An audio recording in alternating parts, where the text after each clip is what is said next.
Okay, we have reached the 2 o'clock hour. Can you hear me on the screen there? Very good. Good to see everybody. Hey, everybody here in person. Great to see you all. I will call to order this meeting of the statewide substance use response working group for October 8th, 2025. The time is 2 p.m. And let's begin with roll call. All right. I will now call the roll call in alphabetical order. Please indicate if you are present. Rob Banghart. Present. I think we've lost connection with the Vegas office. It seems like it. I thought I was freezing up, but yeah. Let me send a message. I thought it was a really long roll call, but Getting Las Vegas connected in just a second, so if you can hold on, we will continue with the roll, probably starting at the top again. Hi, folks. Can you hear me? Yes, All we right. can hear you So now, Las Vegas. we are working on connectivity. We're aware that it looks like we've lost the Vegas room. I am in the Vegas room. So we're going to go ahead and pause the meeting while we work to get this room reconnected. Thank you for your patience. Can y'all hear us up there?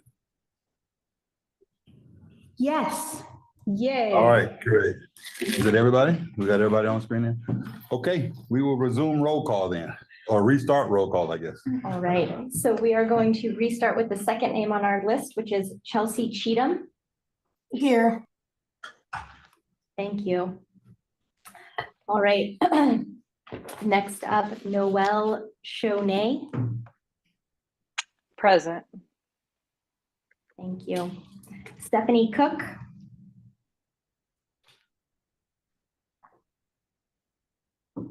Right. Dr. Dixon. Here. Thank you. Senator Dunyate. Here. Thank you. Assembly Member Edgeworth. Present.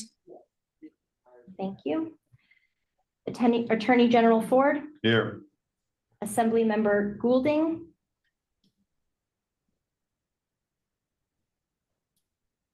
Peter Handy. Present. Thank you. Nicole Hicks. Here. Thank you. Dr. Holmes. Present.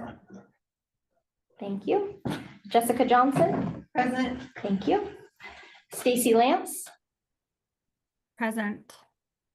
Thank you. Nancy Lindler. Present. Thank you. Giuseppe Mandel. Here. Thank you. Kyra Morgan. Angela Nichols. Present. Thank you. Christine Payson. Present. Thank you. Bud Shaw. Present. Thank you. Eric Schoen. Present. Thank you. Steve Shell. Here. Thank you. And Senator Stone.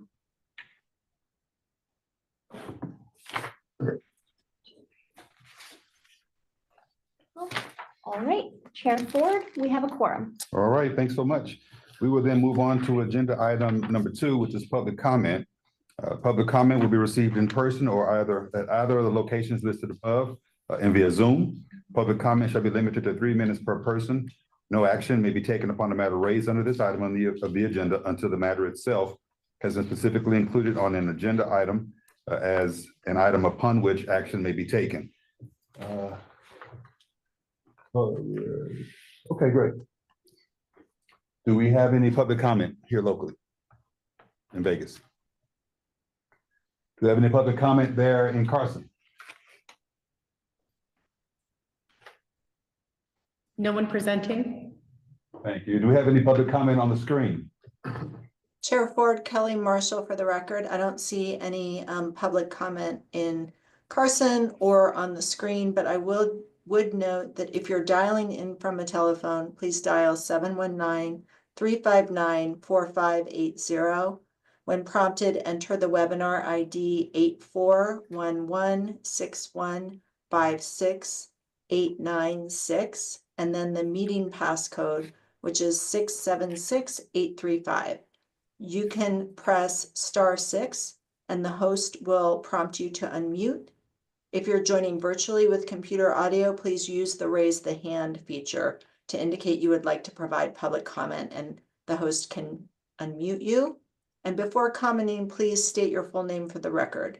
Members of the public are requested to refrain from commenting outside the designated public comment periods unless specifically called upon by the chair. And please do not use the chat for items other than technical support, as this becomes part of the public record. You can also email comments to LHALE@socialent.com, and those comments and questions will be recorded in meeting minutes. And Chair Ford, I still do not see any hands raised or unmuted lines for public comment. Great. And no emails, I take it?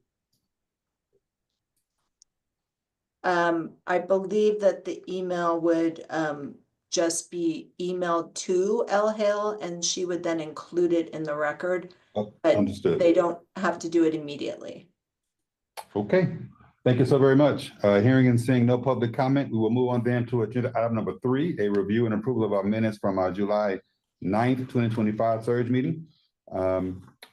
You have received those minutes for review and consideration. I will entertain a motion based on your desires. Dr. Dixon, I'll move to approve. Dr. Dixon has moved to approve. Can I have a second? Second. Your name for the record. Bud Shaw, second. Bud Shaw has seconded it. It's been moved and probably seconded that we approve the minutes. Is there any discussion on the motion? Hearing and seeing none, all in favor say aye. Aye. Aye. And your opposed say nay. Motion carries unanimously. Thanks so much. We'll move on to agenda item number 4, new member introductions, appointments, and subcommittee assignments. We'll spend a little time on this. I am going to tender the mic to Dr. Kearns. So we have quite a few to go over today, but to start with, as you all know, in the last legislative session, AB 19 was passed, which added new members who will start October 2025, which is this meeting. And the first is the representative from the Division of Child and Family Services from the Department of Health and Human Services. It's Kyra Morgan, and she has chosen to serve on the Prevention Subcommittee. We also have, as a member designated by the Director of Department of Health and Human Services, Stephanie Cook. And Stephanie Cook wants to serve on the Treatment and Recovery Subcommittee. We also have Peter Handy, who was appointed by the Executive Director of the Department of Indigent Defense Services. And Mr. Handy will serve on the Response Subcommittee.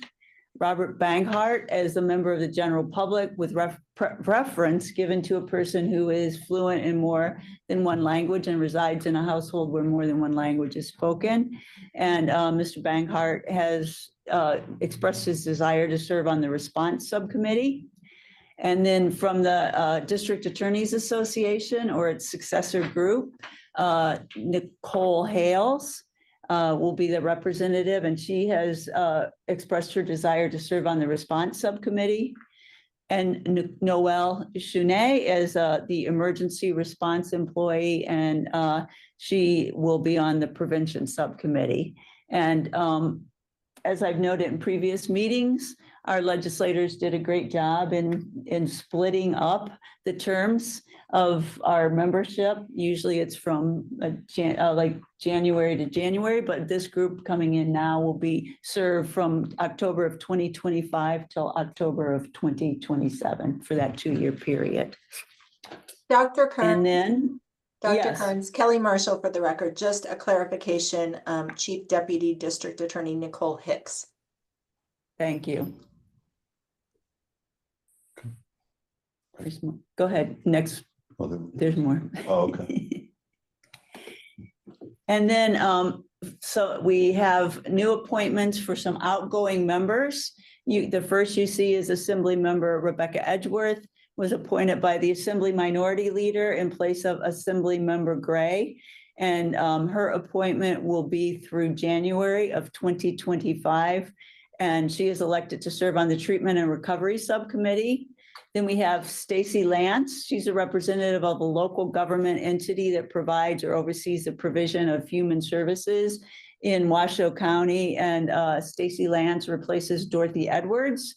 And she also will be up for reappointment in January of 2027. And she has opted to serve on the Prevention Subcommittee. So again, these members, they're effective as of today, and their term will go through January of 2027. Next slide. We also have the following members that have assumed appointment of outgoing members. We have Steve Shell, and he's an advocate for persons who have substance use disorder and family members of such persons, assuming the role vacated by Debbie Nadler. And Mr. Shell is the vice chair of the Treatment and Recovery Subcommittee. Giuseppe Mandel is a position of a person who is in recovery from a substance use disorder. And this was formerly filled by Jeffrey Iverson. And Mr. Mandel has opted to serve on the Treatment and Recovery Subcommittee.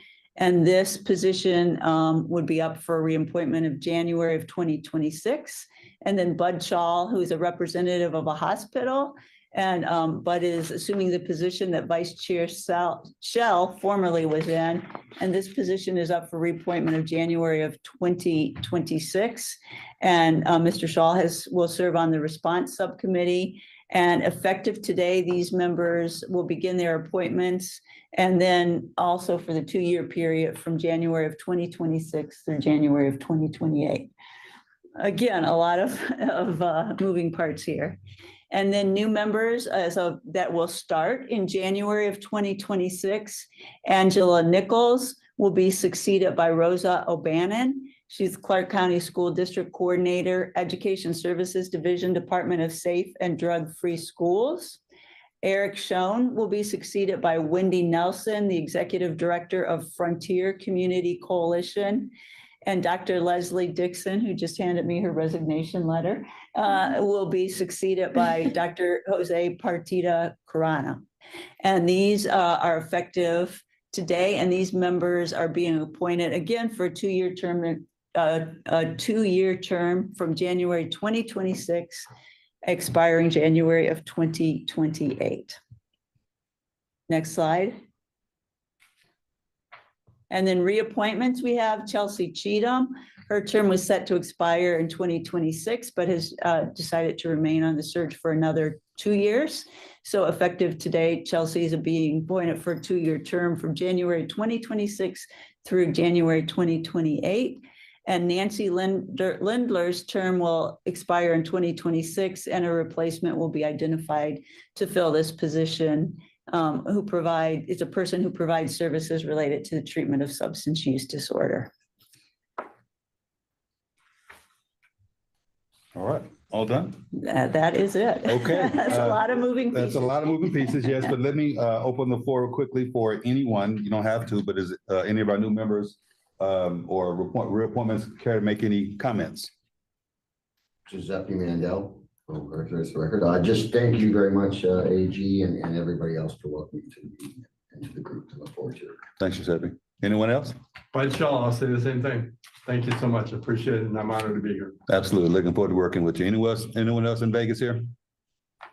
Yes, ma'am. So I just want to say I'm sorry to have to leave.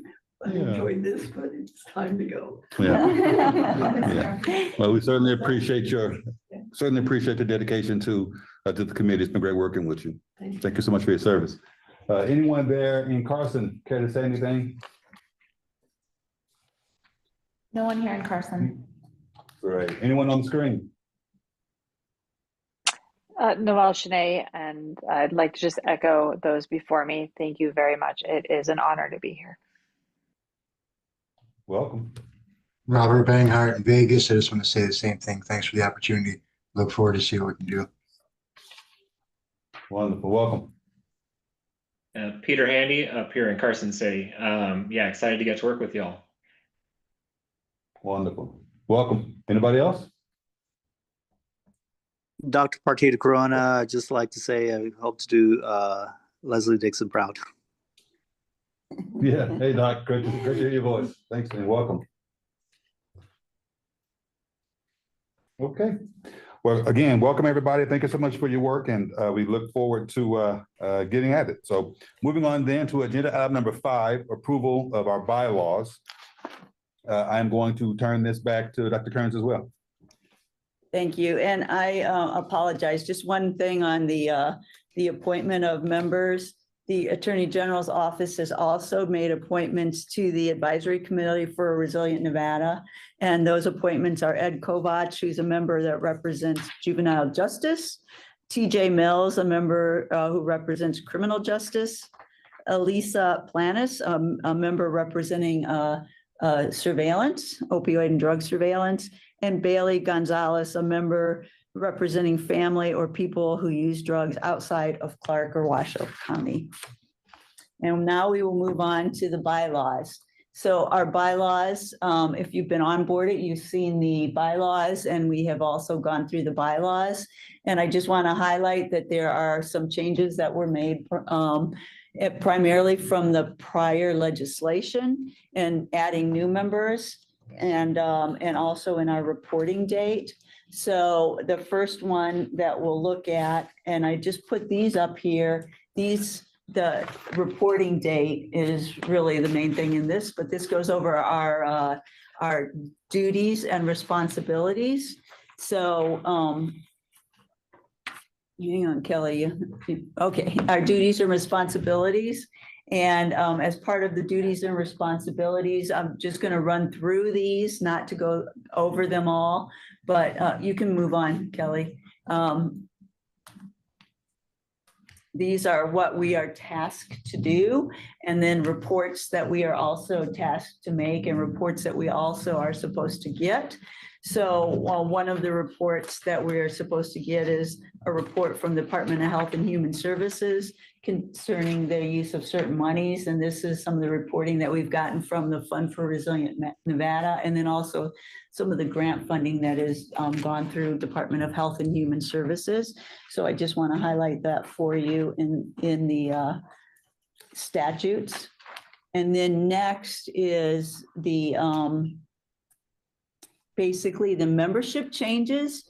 And this adds the members that were introduced to you earlier already, that we have someone from DHHS from within the division of DPBH, the Executive Director of Department of Indigent Defense Services or their designee, and then also a member of the general public, one representative of the Division of Child and Family Services, and one representative of the District Attorneys Association. So these are all in the statute. They're not in our bylaws because our bylaws refer to the statute. So it doesn't change in the bylaws, it changes in the statute. Moving on to the next slide is just for your awareness. In this section, substance was added for this Substance Use Disorder Prevention Coalition and what the definition of that is. And then also with the addition of the emergency response employee, which you can see here is a firefighter attendant, volunteer attendant, and so on listed there. And attendant is the meaning that's ascribed in NRS 450B.050, which is on the next slide. And that is a person responsible for the care of a sick or injured person in an ambulance or air ambulance, and includes the driver of an ambulance, but not the pilot of an ambulance. So those are really the substantive changes in that. And the next one is the change in the reporting. So as everyone knows, previously, our reports were due on January 31st, and as part of those reports, we included our recommendations. But this year, for our January 31st report, it's really a status update, and we will not include recommendations in that status update on January 31st, but rather now, according to statute, our report will be due August 1st of 2026, and then 2026, and then every year after that. And that is the report that will contain our recommendations. So those are really the substantive changes that were made. And as part of our bylaws, it says that we will review our bylaws at least every 4 years. So this will serve also as our reviewing of the bylaws. So AG Ford, if you'd like to have a vote on approval of those. Okay, you have heard from Dr. Kearns about the changes to the bylaws. Any discussion before I entertain a motion? You have a question? Yes, go ahead. Hi, Jessica Johnson for the record. I just want to clarify, so that I'm thinking about cadence of our work on the subcommittees and in this meeting. So the cadence sort of those meetings that I imagine the team is planning will change since the report timeframe is shifting. I was wondering if you could maybe, that's kind of in your vision. I see you nodding your head, but. It is, and we do have talk about that in the upcoming meetings. So I don't know if you want us to go over it now or if you want us to talk about it then. That's okay. I just wanted to wrap kind of our heads around how I've been privileged to serve on this committee a few terms, and it'll just be a little bit of a different cadence, I imagine, in how recommendations come out. But I'm excited about this change. I think it'll be really impactful for our work with the legislature. Yeah, and just for everyone's knowledge, the change in the reporting date was made because we did have suggestions for BDRs, but we were too late and we didn't have anybody to carry those BDRs forward. So that was why the recommendation of the August 1st reporting deadline, so that we can hopefully get sponsors for those BDRs. Yeah, and for those new members, BDRs are bill draft requests that we would submit to the legislature to ask them to consider passing new laws based on our recommendations. Okay. All right, seeing no further questions, I will entertain a motion to approve the bylaws. Right, Shaw, make the motion. All right, got a motion from Buzz Shaw to approve. Can I get a second? Second. Giuseppe, second. All right, Mr. Mandel has seconded. We have a motion and proper second. Any further discussion on the motion? Hearing and seeing none, all in favor say aye. Aye. Any opposed say nay. Motion carries. Thanks so much. All right, we will move on then to agenda item number 6, which is an update on the opioid litigation settlement funds and distribution. Chief Deputy Attorney General Mark Kruger from our Office of Attorney General will be providing the information here. Mr. Kruger, mic is yours. Thank you. Hi, everyone. Mark Kruger for the record. So we have gotten in, most of you I think know, but there are so many new members. I think I should probably highlight a little bit of what we've been doing. This update is on the recoveries in the opioids litigation. And to date, I'm pleased to tell you that we have lined up to recover $1.2 billion. That amount of money will be split between the state and each signatory to the One Nevada allocation agreement. That allocation agreement is an intrastate agreement, which fairly and equitably allocates any recoveries in the opioid litigation among all the counties, the state, and the litigating cities that were litigating in opioids. So with that, we are at a stage now where we are about to wrap up the Purdue bankruptcy and the Sackler settlement. And if you'll recall, I have probably updated on this particular settlement and bankruptcy several times in the past. It is simply because this case went all the way up to the U.S. Supreme Court, got remanded back, and we went back to the mediation table. And finally, we've gotten a deal in place that will result in approximately $58 million to the state. So $57,900,000. That's great. It'll be paid over 10 years. It's not quite finalized, but it's just shy of being finalized. The other thing I wanted to report on was 8 additional what they call secondary tier manufacturer settlements. These settlements have resulted in an estimated $8,900,000 in change that will be coming in. Those settlements are also in the final stages of being wrapped up. They're in the local government sign-on stage. All 50 states signed on to these settlements. And so that they're with the companies Mylan, Amneal, Hikma, Indivior, Apatex, Sun, Alvogen, and Zydus. And then they're in various amounts and in various payment dates over time. So with that, that's going to be pretty much what we're going to see as far as recoveries go. So the task now falls onto this group and the folks at the Fund for Resilient Nevada to make sure that they're spending this money on programs and services that are going to truly work and eradicate this epidemic. So that's where we are.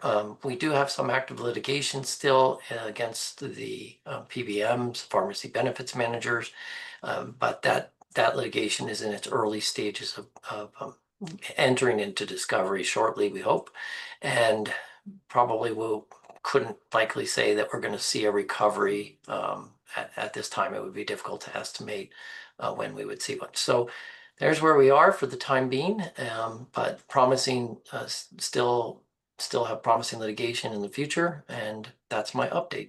I'm open to questions or any additional information if you guys would like it. Thank you, Mark. Open it up for questions, concerns, complaints, comments, congratulations. We congratulate you for this hard work, Mark, but open it up. Any questions from anyone? Yes, Dr. Dix. Dr. Dixon, I'm just curious, the money from Purdue, is it in the bank yet, or are we still waiting for it? Mark Kruger, for the record, that's a great question. No, it's not quite in the bank yet. The Purdue settlement bankruptcy court still has to finalize the plan. They call it confirming the plan. And the Sackler settlement, which is in kind of a ancillary settlement with the bankruptcy, they kind of work tandem, has to be finalized and accepted. It has been accepted by all 50 states. It's been accepted by a large number of local governments throughout the nation. But as you can imagine, the number of local governments that they're trying to get signed on and get all the paperwork done is a pretty monumentous task. And so as they do that, they extended it a little bit longer. So we're looking at the end of October before we get to the next stage of finalization. I anticipate it won't be until early spring that we'll have that wrapped up and probably see our first payment. Any other questions here in Vegas? How about there in Carson? Any questions for Mark? Well, Chair, Questions observed. Chair, I've gotten very good at giving this, I think over time. So, and we're wrapping it up. So if anybody does have questions, I'm always available. You can reach out at any time. All right. If there are any further questions, I'm going to let Mark hang up. Thank you, Mark. Appreciate it. Thank you. Okay. Moving on to agenda item number 7, we have a presentation on strategic plan from the Division of Public and Behavioral Health. We've allocated 20 minutes for this. Shannon Bennett, our Bureau Chief, Bureau of Behavioral Health, Wellness and Prevention from the Division of Public and Behavioral Health will be leading the discussion. Ms. Bennett.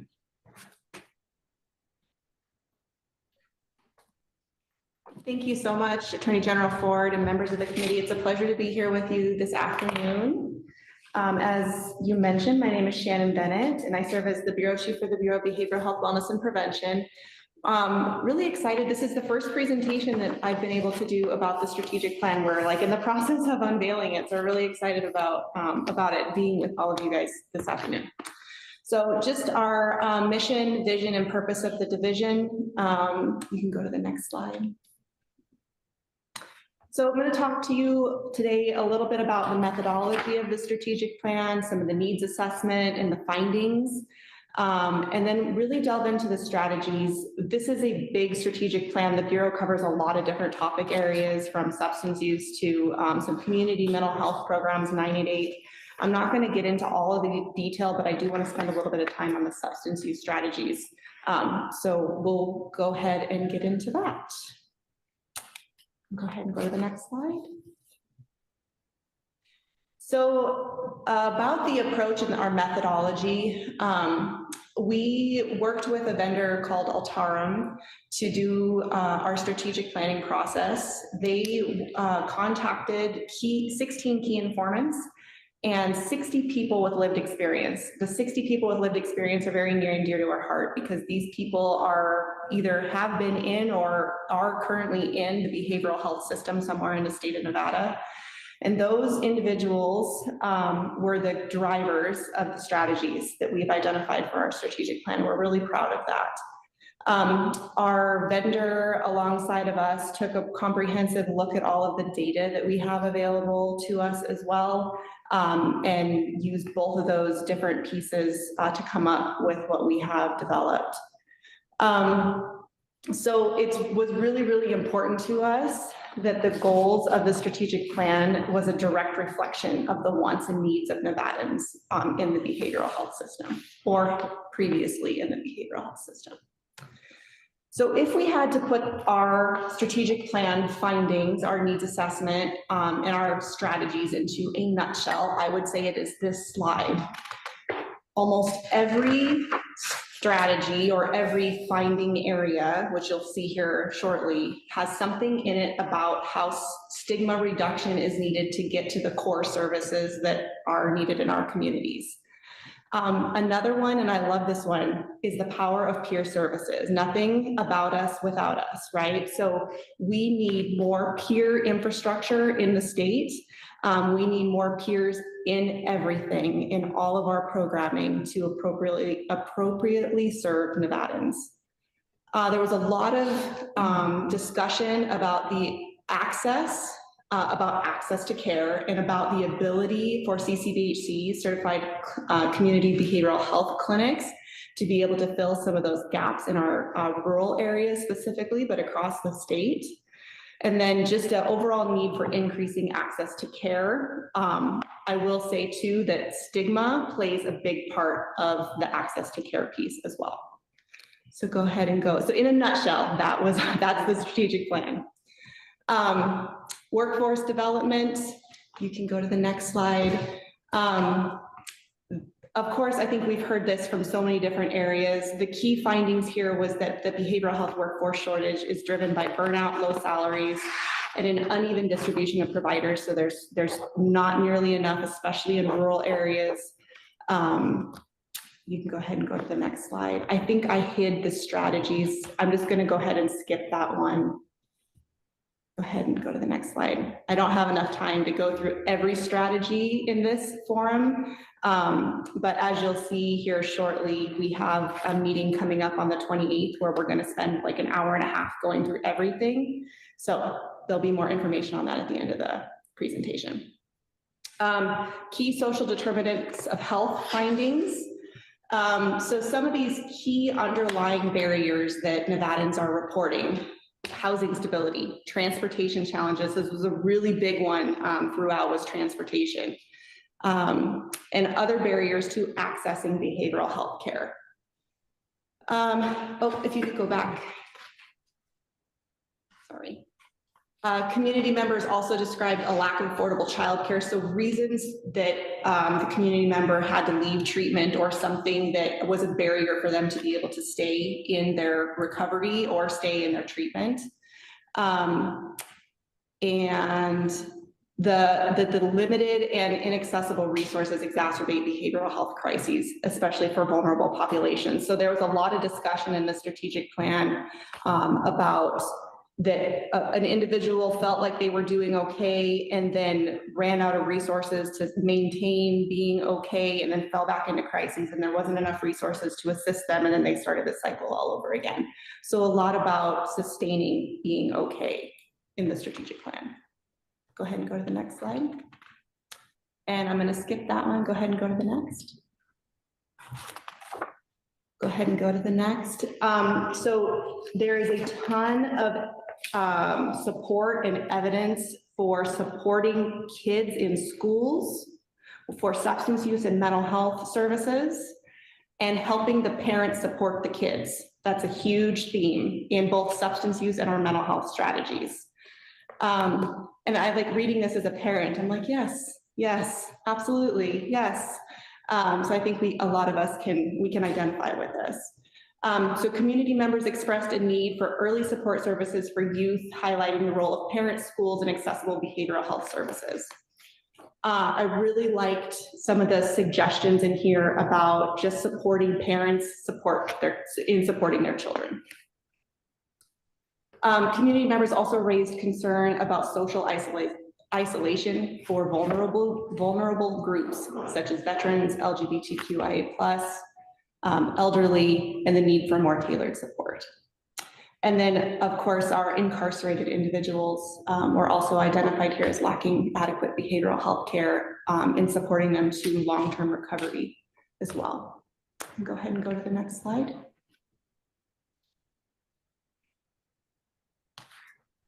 And just briefly on problem gambling, the core finding here is that not enough people know that this is a problem. Go ahead and go to the next slide. Okay, so into substance use. So community members noted an increasing use of methamphetamines and that stigma limited access to prevention, treatment, and recovery for services. There was a comment in the strategic plan that was really hard to read, and it said something about, they were quotes from community members, and it said something about, I went to the emergency room because I thought I needed help and it was the only place I knew to go. And I felt stigmatized and I will never go back again. And I don't know where else to go to get help. Really heartbreaking things like that. Community members stressed that limited public understanding and misconceptions, including in the provider community, actively hindered timely help seeking. Barriers to accessing substance use treatment, including limited service availability, high costs, and other challenges, including transportation, was in there. Stronger integration between physical and behavioral health systems to improve early identification. So there was a strong push in here for primary care integration, helping primary care providers see ways to identify these patterns and help their patients get access to care quicker, was a big recommendation. So go ahead and go to the next slide and we can take a peek at some of the strategies. So strategy 1, to reduce stigma and strengthen community engagement for people with substance use disorder by implementing person-first language and education initiatives, expand opportunities for healthcare provider training and for peers to be integrated into recovery services. Create strategic media campaigns and increase education, awareness, and access to overdose prevention activities such as naloxone for test strips. There's mention in here, and we've kind of enjoyed talking about it internally, that naloxone should be in everything and everywhere, and that was very much the push here in the strategic plan. To expand access and affordability to substance use disorder services, increase access to MOUD and expand reflection pathways, leverage telehealth solutions, and increase EMS and mobile unit partnerships. A big push across the strategic plan for telehealth, looking at new ways to leverage it, new ways to increase access using telehealth and the technologies that we have available to us. Integrate substance use disorder treatment into primary care and non-specialty settings. Go to the next slide, please. To enhance quality and integration of care for substance use disorders, including implementing standardized quality measurement and improvement systems, strengthen care coordination mechanisms, utilize sequential intercept model to expand diversion programs linking individuals to treatment, and track service engagement and recovery outcomes. Go ahead and go to the next slide. So moving on into mental health. Community members talked a lot about stigma here again and how that prevents them from accessing appropriate mental health services, including provider shortages and geographical barriers as well. So more of just, there's just not enough of the providers to go around. Community members want more comprehensive, personalized mental health care that could address complex and overlapping issues and identify gaps between current available services to Nevadans that support individuals and their families actually need. Some of the conversations that we've had about this stuff internally is to include things like, well, you know, a lot of these people, while we're building our crisis response system, for example, are ending up in the emergency room. So why don't we help the emergency room help the people that are getting to the emergency room, right? So I think there's a lot of those types of conversations and like acknowledging, and we felt the community acknowledge some of these pieces too in the strategic plan of acknowledging that the system may not be exactly where we want it to be long-term, but then how do we help the system be what it can be to the best of its ability right now to support Nevadans? Go ahead and go to the next slide. Okay, moving into crisis response and suicide prevention. So community members described an emotional weight of suicide and preferred a response from mental health professionals rather than law enforcement. There was a huge push in here about supporting our law enforcement agencies to best respond to crisis situations because they are often the ones there to respond. And then of course about building out the crisis response system. Community members described a wide range of experiences when accessing crisis services, including delayed care, poor awareness of available resources, and lack of coordinated community-informed crisis support. There was a lot of discussion about drop-off after a crisis was to occur. What happens to that person? Lost to follow-up. So I think there's a lot of work that needs to be done around wraparound supports and appropriate follow-up care and making sure those people don't fall through the cracks. And then a little bit more about that here. Experts noted that unclear responsibilities and limited follow-up care after a crisis prevent individuals and family from receiving support needed to reduce repeat incidents. So how do we continue to keep them out of crisis? Go ahead and go to the next slide. And a little bit about data infrastructure. We thought this was really interesting because we feel this in our day-to-day work, and just that our data is fragmented, our data systems are fragmented, and access barriers and limited capacity limited the use of data in guiding program development. And I think that that's something that, you know, we need to be building over time so we can really understand the crux of some of the issues that we're dealing with. Go ahead and go to the next slide. Okay, so we are in contract with Altarum for the next few years, and they will be evaluating our progress. Right now, we are really honing in on developing our baseline. All of this is going to be measurable. There's indicators within the strategic plan. All of it will be measurable. And we will be evaluating it every year and releasing a short report on that evaluation. We have used it at this point to release requests for applications for our grants that we oversee in our bureau. And so the goal really is to focus on the strategies in the strategic plan to maximize all of the funding that we have at our fingertips to push forward into the community. Go ahead and go to the next slide. So we are waiting on the full remediated strategic plan. That's what I'm waiting on. I think it's supposed to be here on Friday. And of course, everything was delayed because we still don't have access to our website. But we are planning on kicking it out on the listserv here very soon after we get it remediated, get the remediated version back.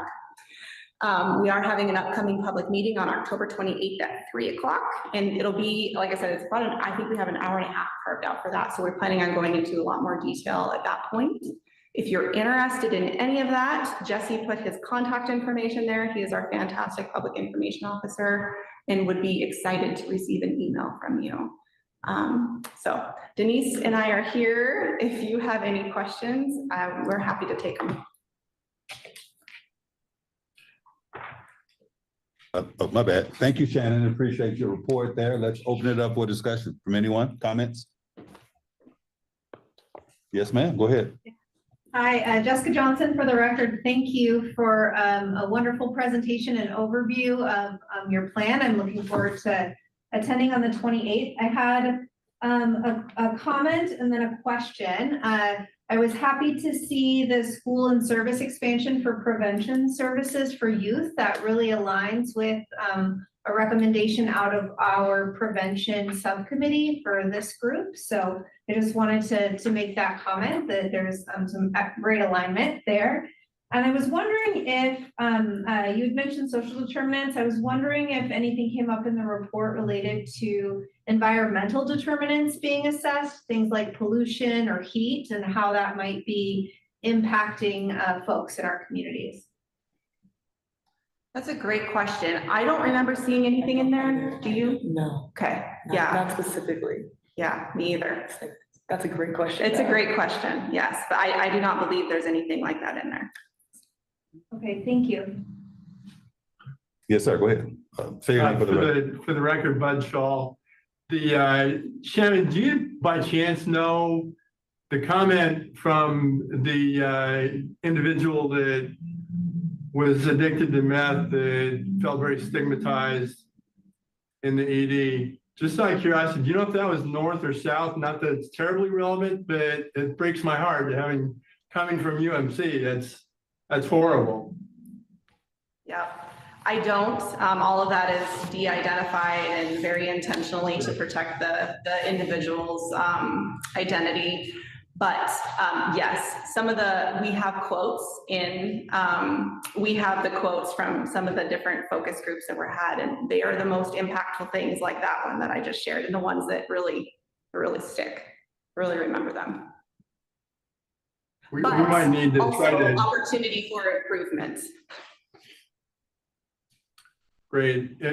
If I could get a copy of the opportunities for improvement, I'd appreciate that. But I'm also, having just stood up the Crisis Stabilization Center, the reason I was asking it was north or south is we really need to figure out how to help publicize, to Giuseppe's comment earlier to me before the session, on how to get that availability out to the public, because that's where we should be trying to help these people, is getting them directed to not just this one, but stand up others. And that to me seems like should be a no-brainer to try to get those folks into this type of a center, wherever it might be.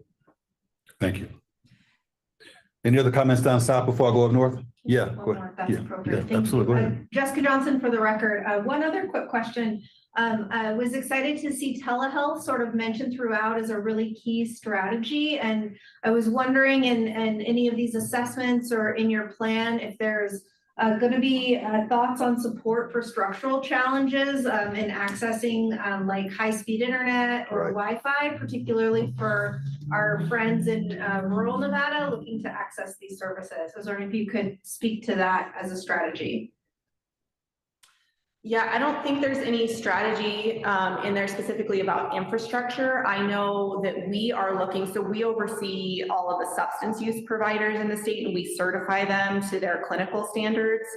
And we are looking at ways to improve the language in our allowances as it relates to telehealth in there, because we want to encourage that more. So that's kind of the angle that we're taking with it right now. We don't. There's no infrastructure language in the strategic plan about like access to high-speed internet or anything like that. But I know that's a thing in rural Nevada for sure. Thank you.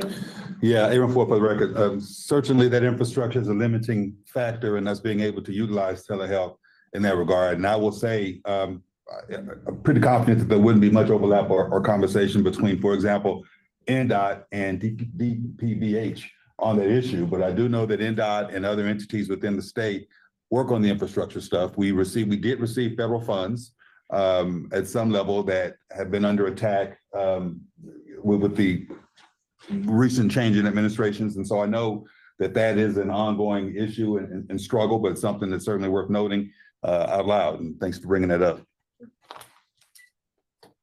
Any comments up north on the or questions on the report? All right, let's go to the screen. Any comments, questions on the screen?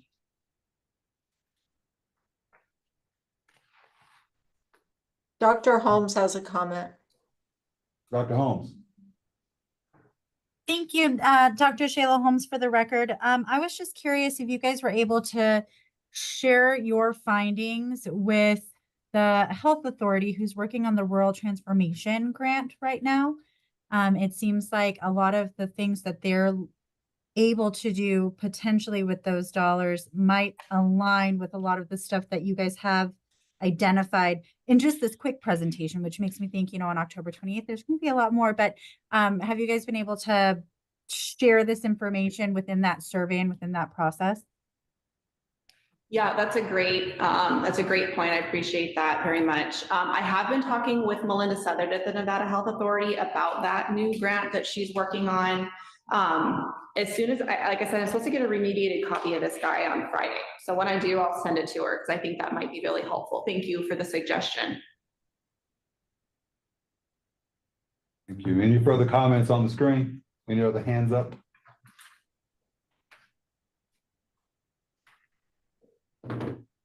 Going once? I don't see any other hands up.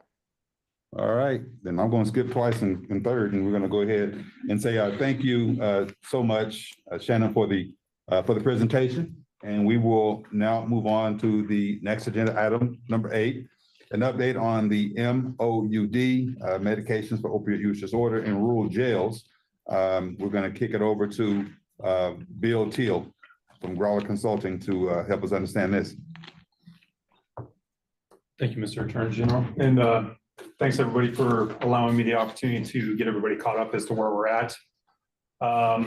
So again, my name is Bill Teal. I'm currently contracted with Nevada's Department of Human Services. I have to catch myself every time and correct myself, and as well as the Nevada Health Authority.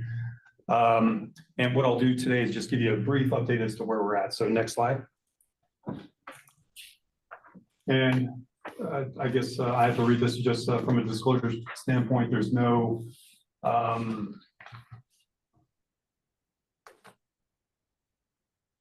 this effort is funded through the Funds for Resilient Nevada. I apologize. I just had to read through exactly what it was that I was going to be admitting to. But yeah, this is funded through Funds for Resilient Nevada, and I remain engaged with the Nevada Public Health Foundation on a regular basis. Next slide, please. And you'll see these abbreviations throughout the presentation. So I figured it'd be helpful to just create a quick slide for everybody, just to get a really quick snapshot of what those abbreviations are. And I'll spell them out as we're going through the presentation so everybody's up to speed with exactly what I'm talking about. And just to give a historical perspective as to how far we've come and where we're currently at.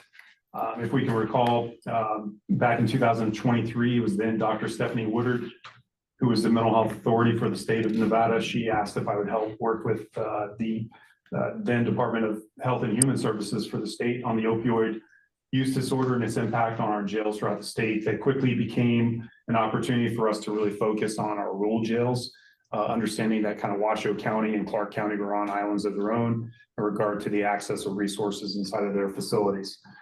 Then 2024 was the actual implementation phase, where we took a look at the research that was collected throughout 2023, gaining a baseline as to where everybody was at from a medicated assisted treatment standpoint inside of our jails.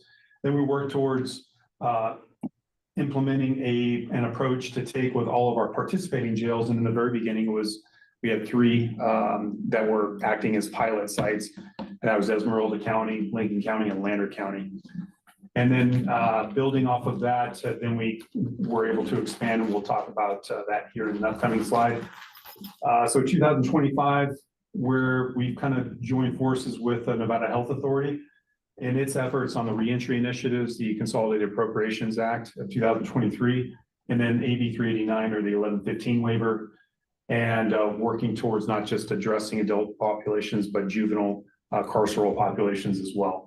And Dr. Beth Slamowitz for the state has been working on identifying or actually creating a pharmacy voucher program for our medications for opioid use disorder program, which is still in development, and we're hoping to be able to launch that next year.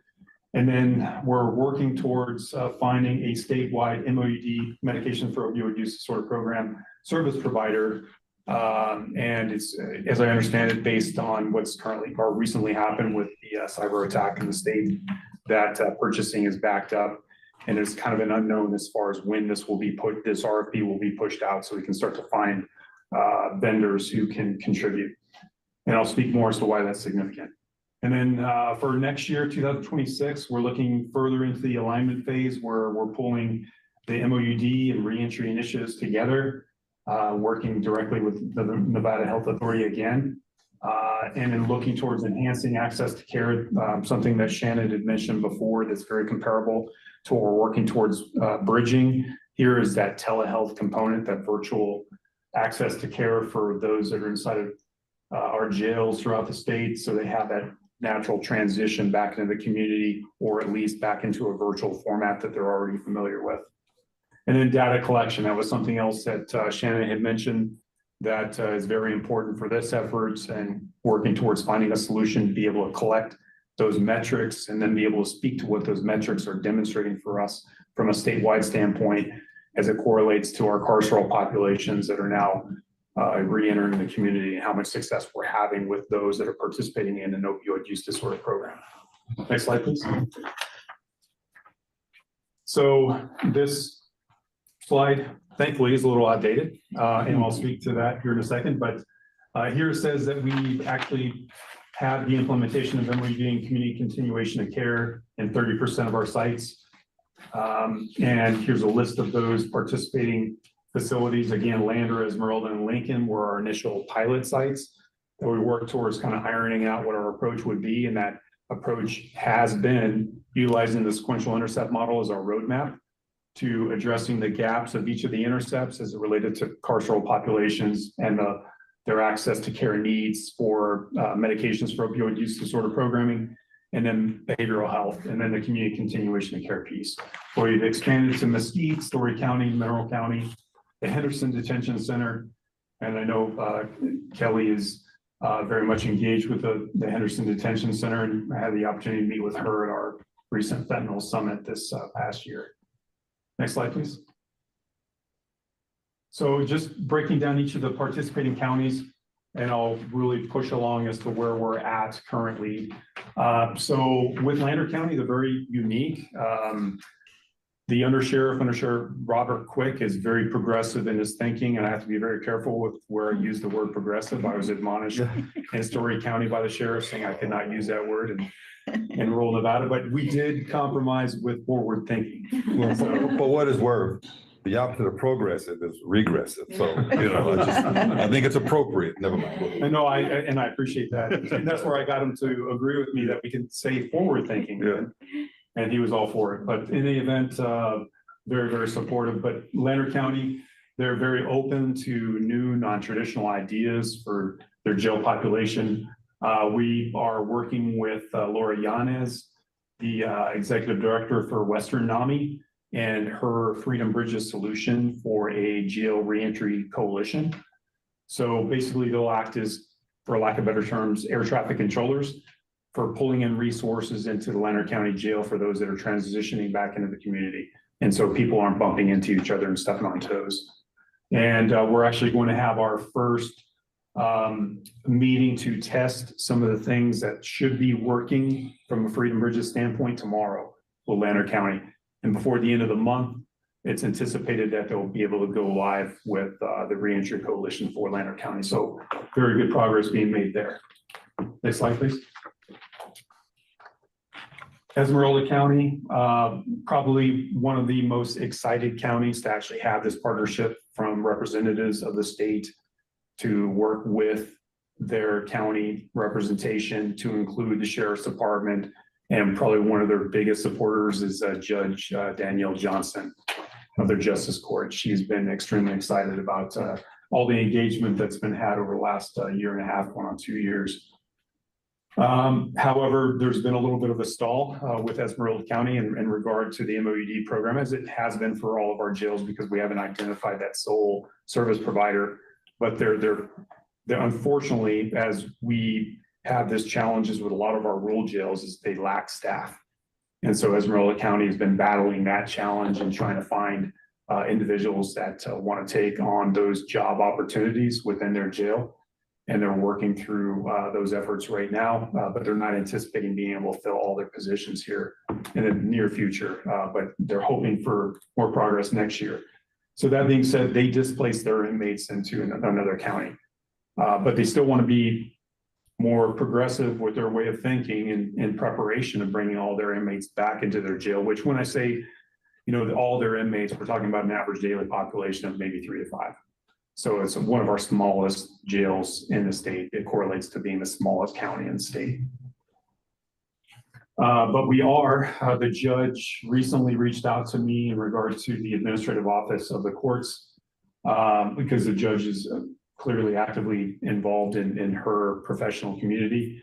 And they're wanting to learn more about some of these community continuation of care efforts that have been started in Esmeralda County that weren't there before, for example.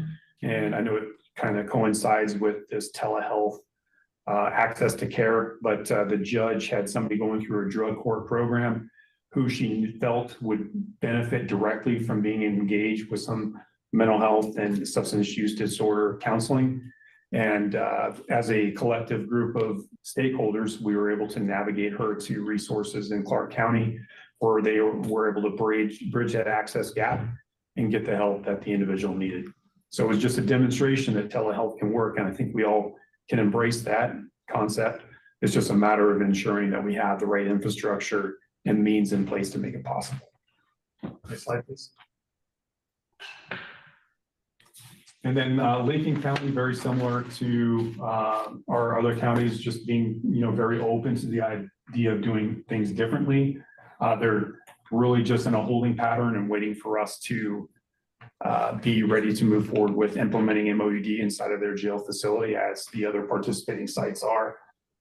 And then the managed care organizations, they're starting to go around and actually engage the leadership teams in our different jails in anticipation, because they will then be able to gain access to the inmate population that will be able to decide their Medicaid enrollment plan options. And so that's something that we're starting to see. Lincoln County is one jail is kind of on a list for them wanting to visit because they haven't gotten around there yet. Next slide, please. Mesquite, as we all know, on the fringe of Clark County, but still very much rural. When you really take a look at what kind of access to care they have, especially for their jail population, which they don't have anybody inside of their facility. They don't have anybody that they contract with. They're completely reliant, as with most of our small rural jails, they're reliant on emergency medical services and reactive to a level of care need that their population has. So very similar to Lincoln County, although the difference with Mesquite is that they're actually going through a jail renovation project right now. And it's anticipated that it'll be wrapped up next month. So they'll be in good shape for the beginning of next year, and hopefully we'll be in alignment with MOUD release and the reentry initiatives coming together. Next slide, please. Excuse me. Story County, as I shared with you, Sheriff Cullen has been very supportive of this effort. In fact, he met with both myself as well as representation from the Nevada Health Authority here within the last couple of months, sat down with us. He wanted to learn more about some of these efforts that we're moving forward with and working with their representation. He gave his verbal approval and continuation of support. And what Story County is doing that's really unique, and I'm hoping we can draw from that in the future, is that they're very progressive in the use of their community health workers and community health workers. Let me start there. Eric Schoen and the community chest and his engagement with these community health workers and what they're doing in the community should be commended. And I had a chance to meet with two of their community health workers in person. And I took that opportunity to actually get them caught up as to where we're at with our sequential intercept model approach, educated, give them a crash course down and dirty on what the different intercepts mean and the significance of understanding those intercepts and how they relate to the jail and that continuation of care model. And what I want to do is, and Eric is going to help me, but what I'd like to do is actually work with the community health workers, and Dr. Kearns might be interested in this and seeing if they would be open to working with me and creating a presentation that our other rural counties can benefit from and see the level of success that they're having that they too could be able to replicate. Next slide, please. And Mineral County has been another fantastic county to work with. They too have wonderful representation of community health workers. At the end of this month, I have the opportunity to meet with Judge Schumacher, and it'll coincide with West Care, who has been given access to a mobile vehicle. They're going to drive out and we're going to caravan together to Mineral County so they can introduce that mobile vehicle to Mineral County. and then kind of troubleshoot from a Judge Schumacher drug court program standpoint, how that could be a difference maker for them. And then they'll be introduced to the jail as well for at least some type of access to care that's greater than what they're currently working with. Next slide, please. And then the Henderson Detention Center, which has been one of our most recent sites that's climbed aboard and wanting the same approach. The conversation actually started this first quarter of the year with the Fentanyl Awareness Summit and led to more conversation about jail MOED and the community continuation of care. Let's see, and then the uniqueness of Henderson is they're probably more advanced, similar to Washoe County, similar to Clark County, but it's more limited access to care services inside of their jail. And so with the little bit of engagement, then they've been able to expand and kind of peeling the layers of the onion back with the level of service that's being offered and how much more they want to have that'll directly tie into MOED and reentry efforts. And although we haven't done it yet, we're working towards from just a strategy standpoint and readiness standpoint for the city of Henderson to start introducing the sequential intercept model to their leadership teams. Next slide, please. So target sites, the check marks are Churchill County, Douglas County. I'm very excited to say that they climbed aboard here within the past month. In fact, I meet with Churchill County at the end of the month, and then Douglas County, we have our second meeting next week where we're taking that same approach, educating them on what MOED is. The very thing that Shannon had mentioned is a part of the focus, talking about removing stigmas and then working towards finding solutions and bridging the gaps for care needs. And although it's not on the list here, Humboldt County is also a target site. Thanks to the representation with the Nevada Health Authority, when we went to Humboldt and all these other counties to talk about the reentry initiatives, they expressed a great deal of interest. I just think that as with most of our small counties, are kind of overwhelmed with some of these requirements of these changes. And so they were taking it from like a fire hose, and we're really trying to help them understand, hey, we'll take this one step at a time, be a lot of hand holding, we'll get through this together. So it's a matter of circling back around with a lot of these different leadership teams, say, have you had enough time to process? What more questions can I answer? How can we help you get to that finish line, actually implement the next steps? Next slide, please. So biggest challenges. Point of contact availability. These are the actual leaders from the different sheriff's departments throughout the state. That really hasn't changed. It's been a real challenge because they're stretched. They have limited staffing. They're doing a variety of different tasks at the same time in most cases.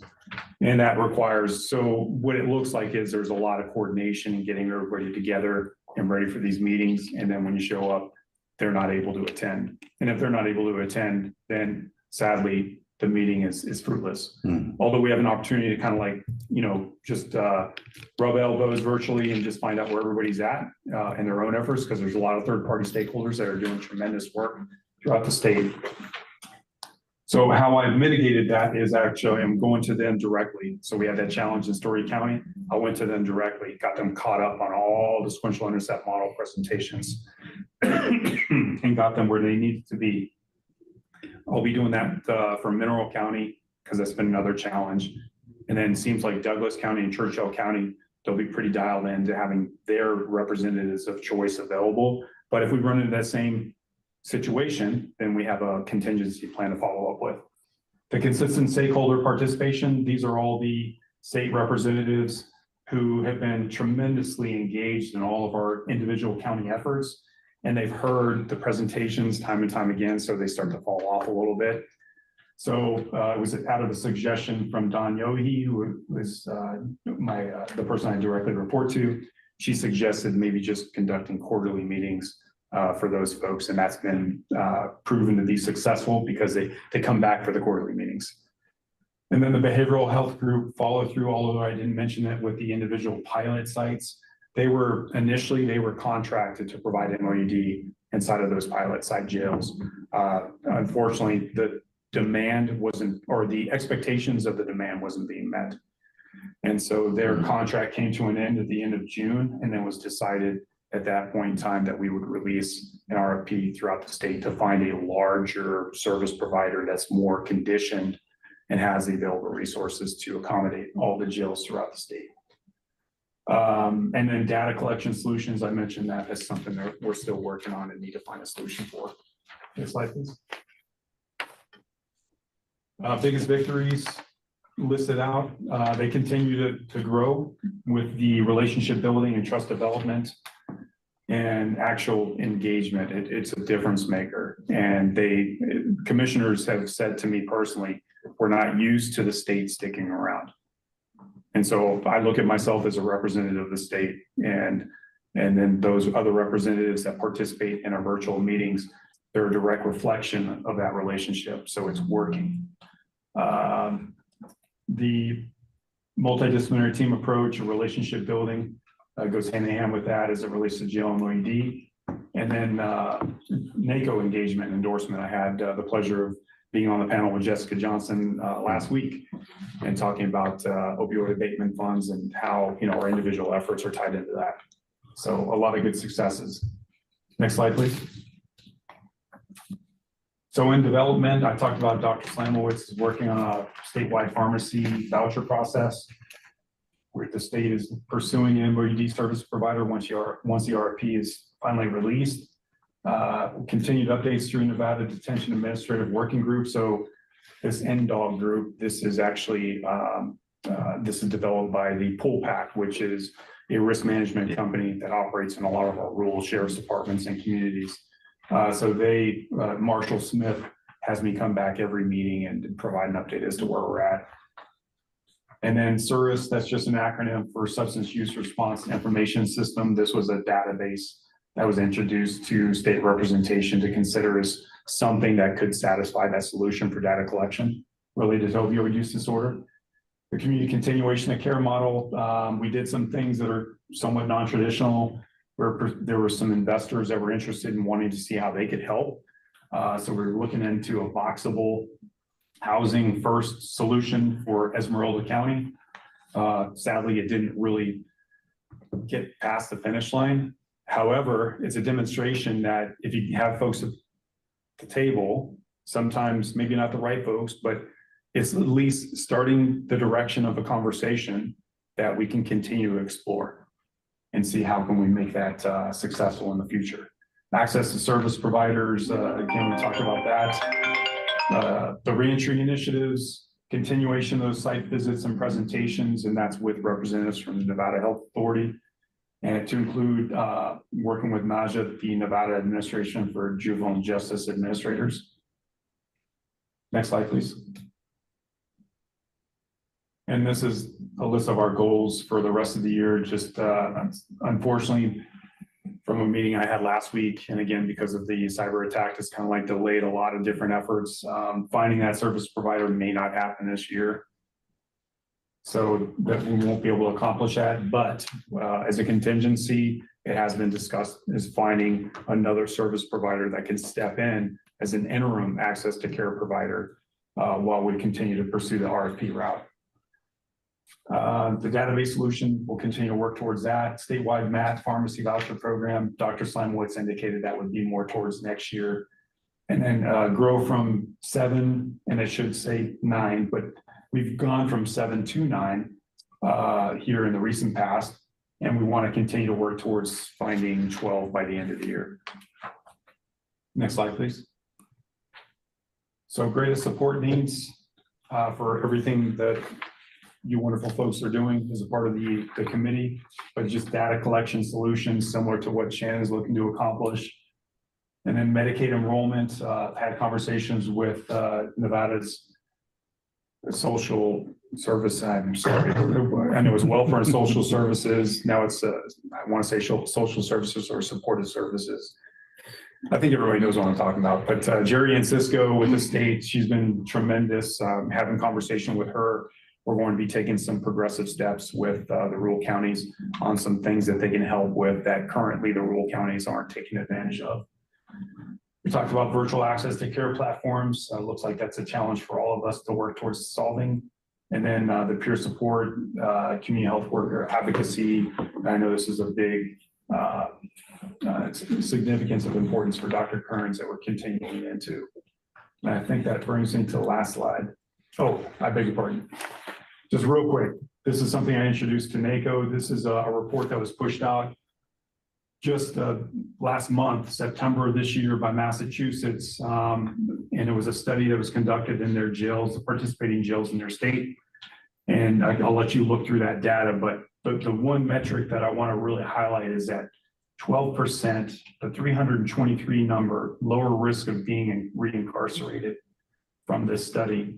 If we were to compound that single effort in Massachusetts and compound that across 50 cities throughout the country, imagine the reach that we would have, imagine the number of individuals that would be impacted by that effort.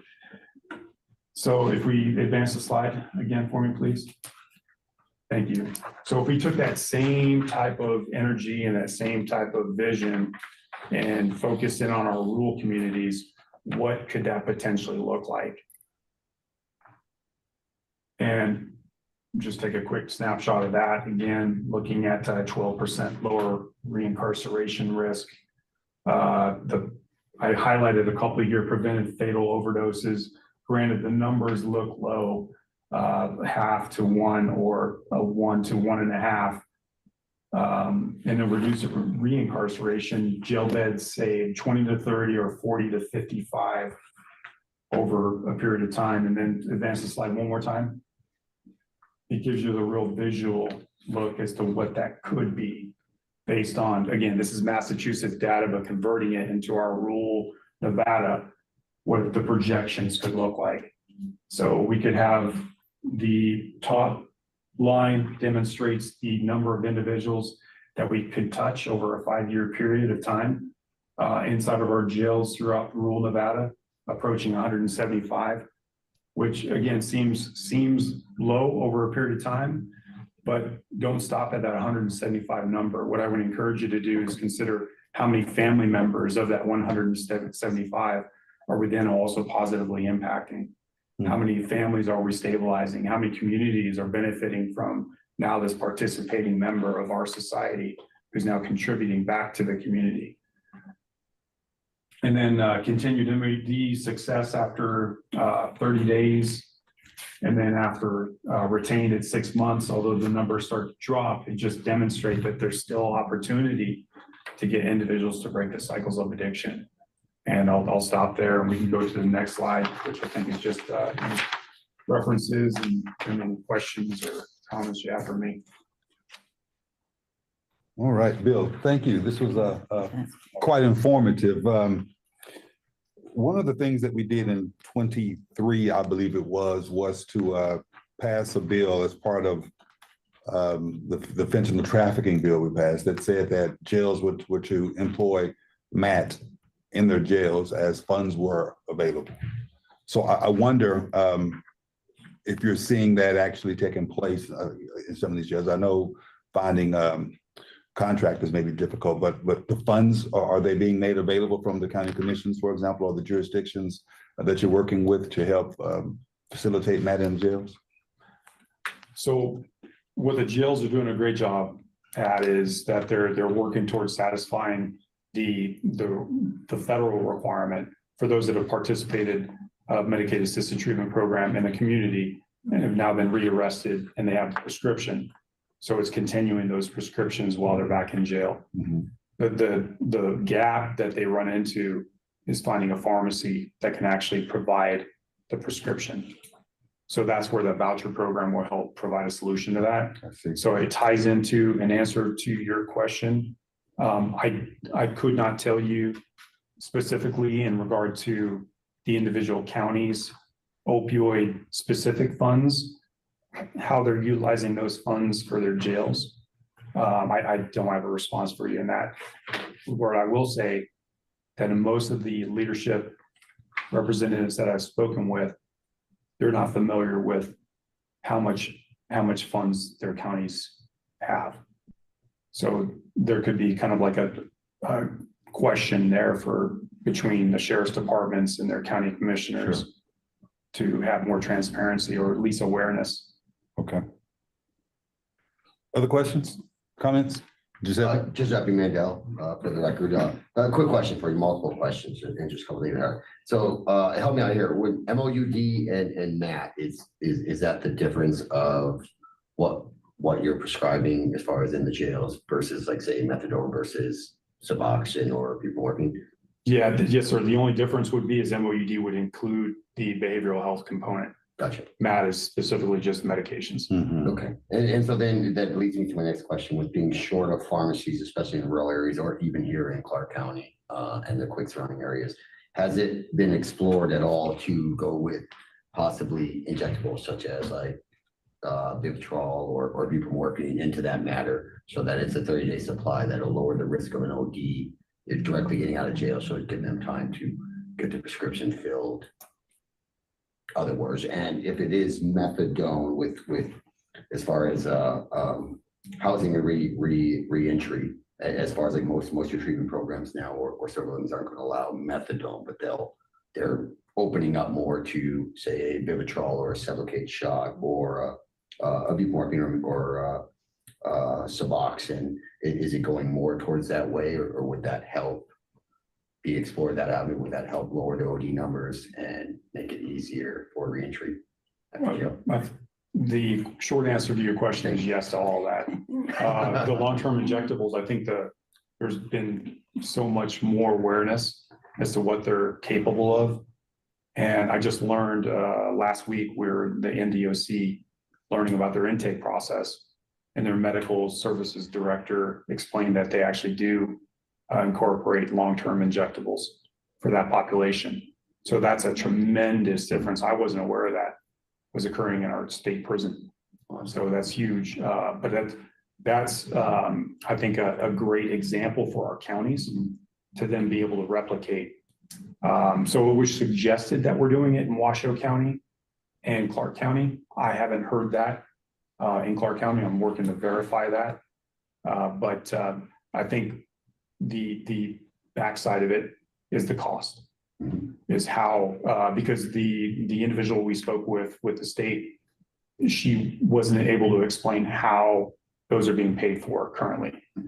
And so for the individual counties, I think it would be fair to say that their opioid relief dollars would not be able to cover that cost for a sustainable period of time.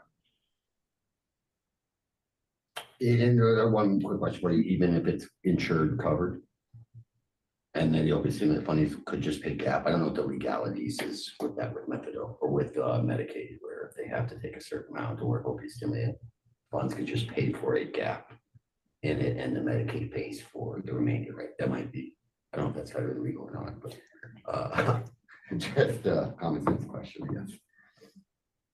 And so in response to like with the Nevada Health Authority representatives that were there, they too were unfamiliar with how the state was using or actually making the injectables possible. And then the question was raised, could Medicaid cover that cost? And that's what they're looking into for us now. Thank you. Yes, sir. Dr. Dixon, and then Jessica, and then we'll go to the screen or up north. Doc.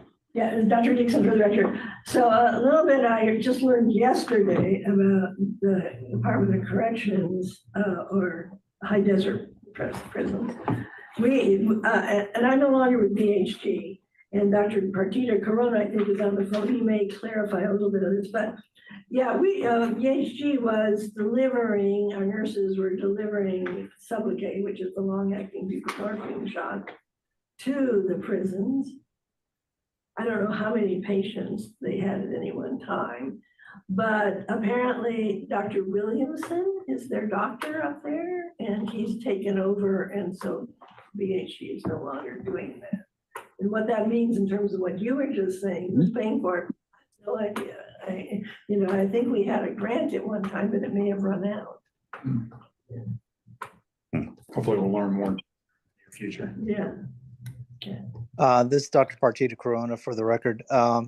Yeah, I think the idea of Sublocade injections, I think is more appropriate in situations when a currently incarcerated patient is going to be released into the community, simply because that's when they're at highest risk for relapse, and that's when they have the hardest problem getting their medications, because they are no longer in the system, so to speak. Just food for thought. I see. Okay. Jessica? Yeah, thank you for the opportunity. Jessica Johnson for the record. Excellent presentation. Thank you so much for being here today, Mr. Teal. Glad to always work with you. I have kind of two related questions, so I'm going to ask them together. Let me know if you want me to repeat. I was hoping you could talk a little bit about what the community reception has been like in like Lander and Esmeralda, for example, some of those pilot sites. From some work that I've been lucky to do historically in rural Nevada, I know that what one person in the community knows, often many people know. It's a small town, right? So just curious how that's been relayed to you. And then I was also encouraged by seeing working with Community Chest, and wondering if you had plans, or kind of as you think about building out those recovery supports in communities, if there was more work with other prevention coalitions through the statewide coalition partnership, or kind of other groups, if kind of that community landing point was something that's part of the purview of this project. Great questions. I'll work my way backwards. So in regard to, creating some like community-based coalitions, I think that an opportunity came up with, and we use Story County as the example with the community health workers and the work that Community Chest is doing.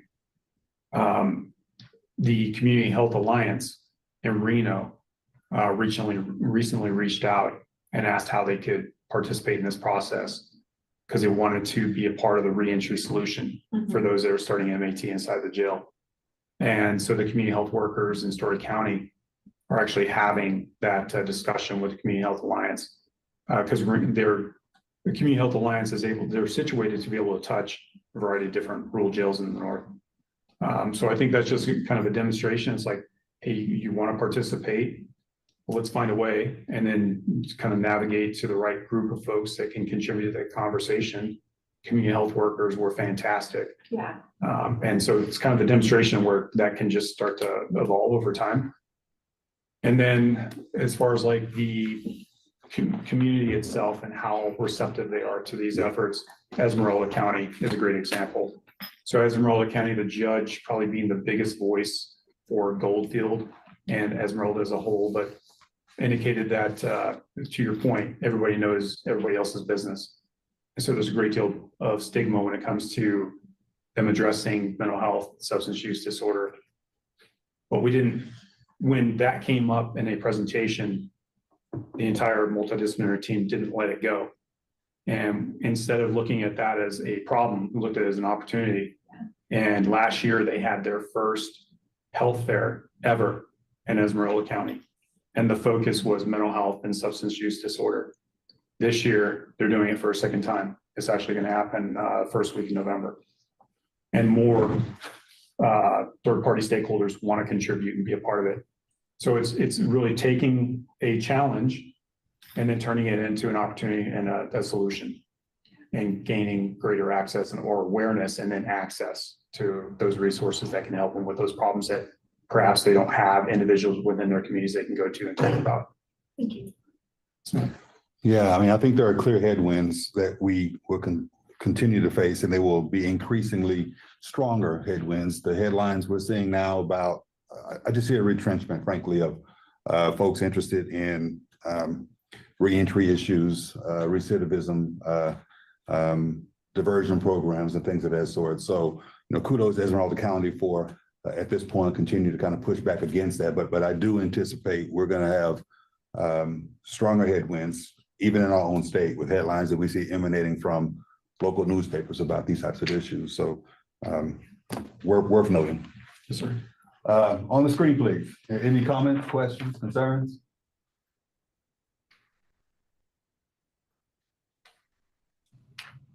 Any hands I don't up? see any hands raised. Okay. All right. Well, Mr. Till, as always, thank you, sir. I really appreciate your presentation. Great work. Thanks, sir. All right. Appreciate it. Thanks, everybody. Okay, so we are going to take a 15-minute break before we continue with the next couple of presentations. Let's come back at, it's 3:32. We're gonna make it a 13-minute break. 3:45, please. Thank you.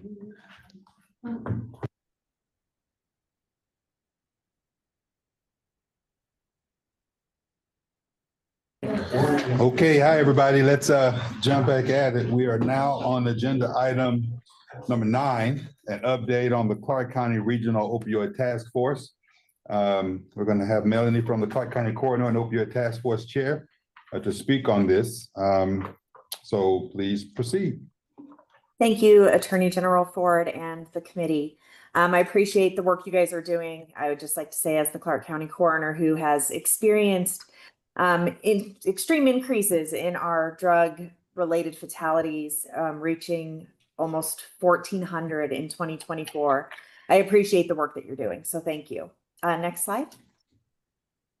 So as this committee is aware, and many of your members were excellent participants in this, the task force was convened in January of 2024. It was composed of 6 in-person meetings and 4 virtual meetings that were designed to work on the final report.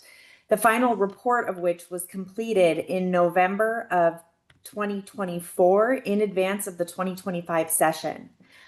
This committee was created as a result of Assembly Bill 132 after reviewing, and we were tasked with reviewing data and doing a systematic review of opiate-related fatalities that occurred after October 1st of 2023 to decide on what responsiveness and community services could be provided.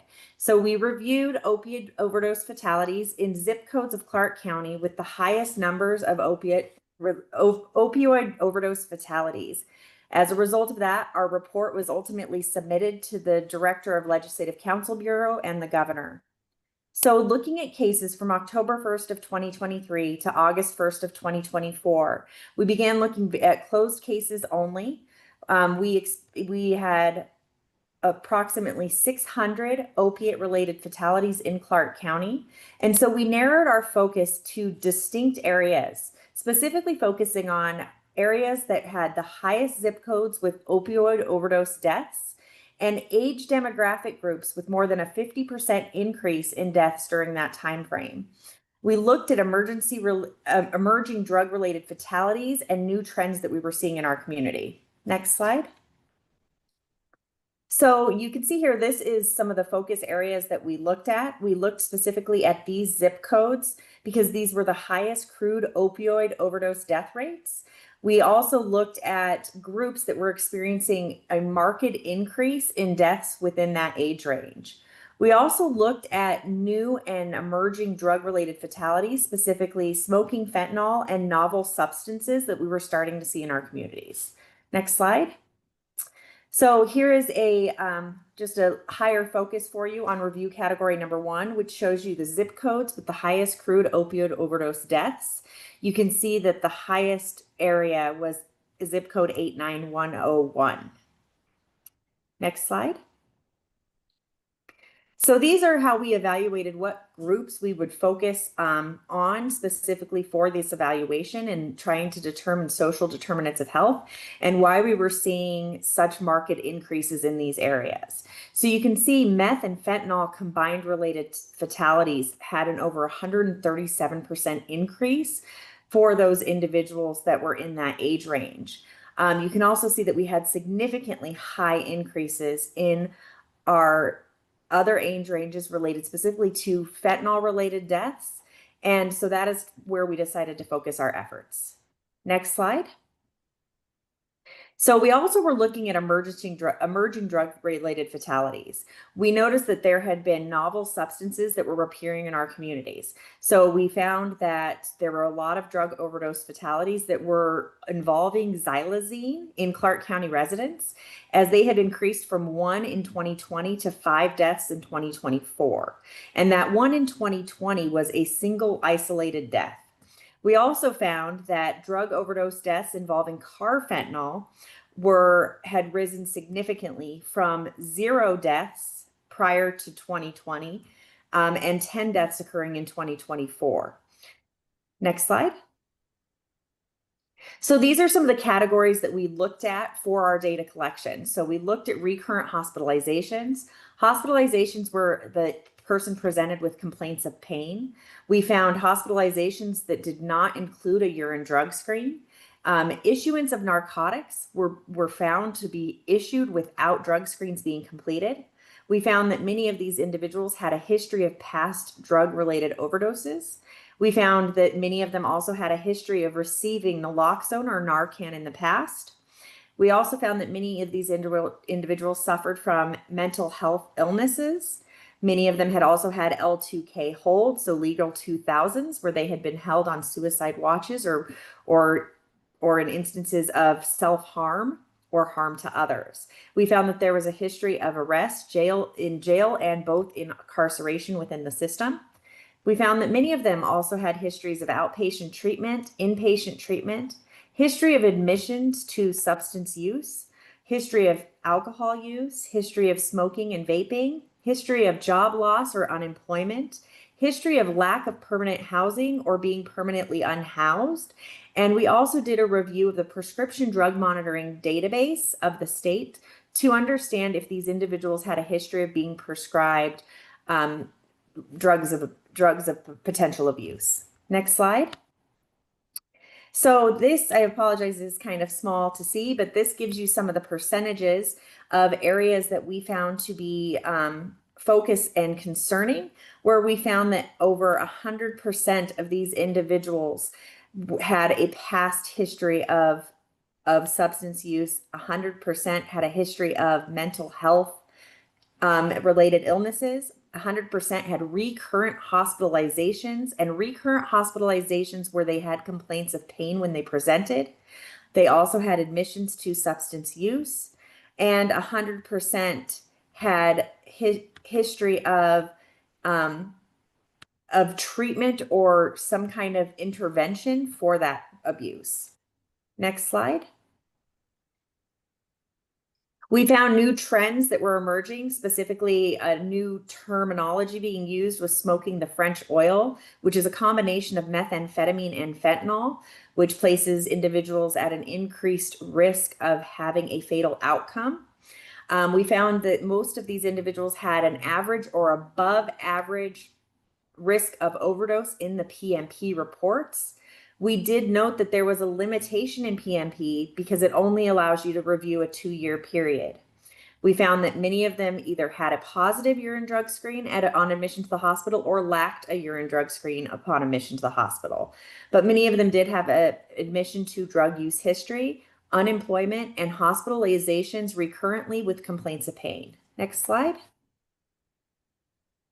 We found that the extreme heat conditions in southern Nevada greatly impact an individual's likelihood of succumbing to a drug-related fatality. That is because these individuals lack the ability to thermoregulate, and opiates themselves increase the body core temperature, which places them at an increased risk of succumbing to a heat and drug-related fatality. Next slide. So we found that in heat deaths, drugs, specifically the drugs listed on the left-hand side, place these individuals at a much more susceptible state of being, and it places them at higher risk to succumb to that illness. So we found that in our summer months, our drug-related fatalities increase significantly, even when heat is not a direct contributing factor in their death. Next slide. So this is an example of environmental exposure related fatalities combined with drug related fatalities. You can see that methamphetamine is one of the highest factors. And this was a retrospective analysis looking at past drug fatalities that had come through Clark County based on a month-by-month trend basis. Next slide. So when we looked just at drug-related fatalities without heat as a component, you can see that we still had a drastic increase during our summer months. So looking from June to September, you can see there's a marked increase in the number of fatalities that are involving opiates, methamphetamine, fentanyl, and a combination of those drugs. Next slide. We reviewed state existing databases to better understand what was impacting our communities. And so this was reviewed by the committee in an effort to understand what the current information is that was available to us and how that information can be better utilized to address the problems that we were seeing in our communities. Next slide.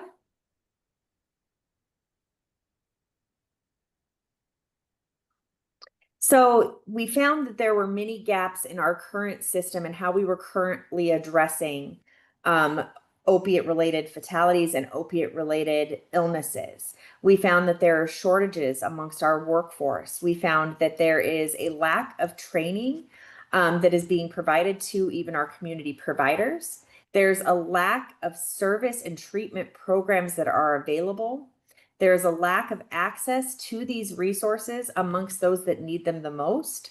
There is also a lack of data.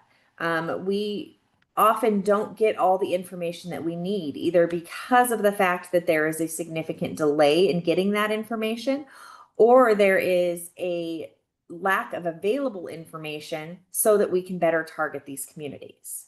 Next slide.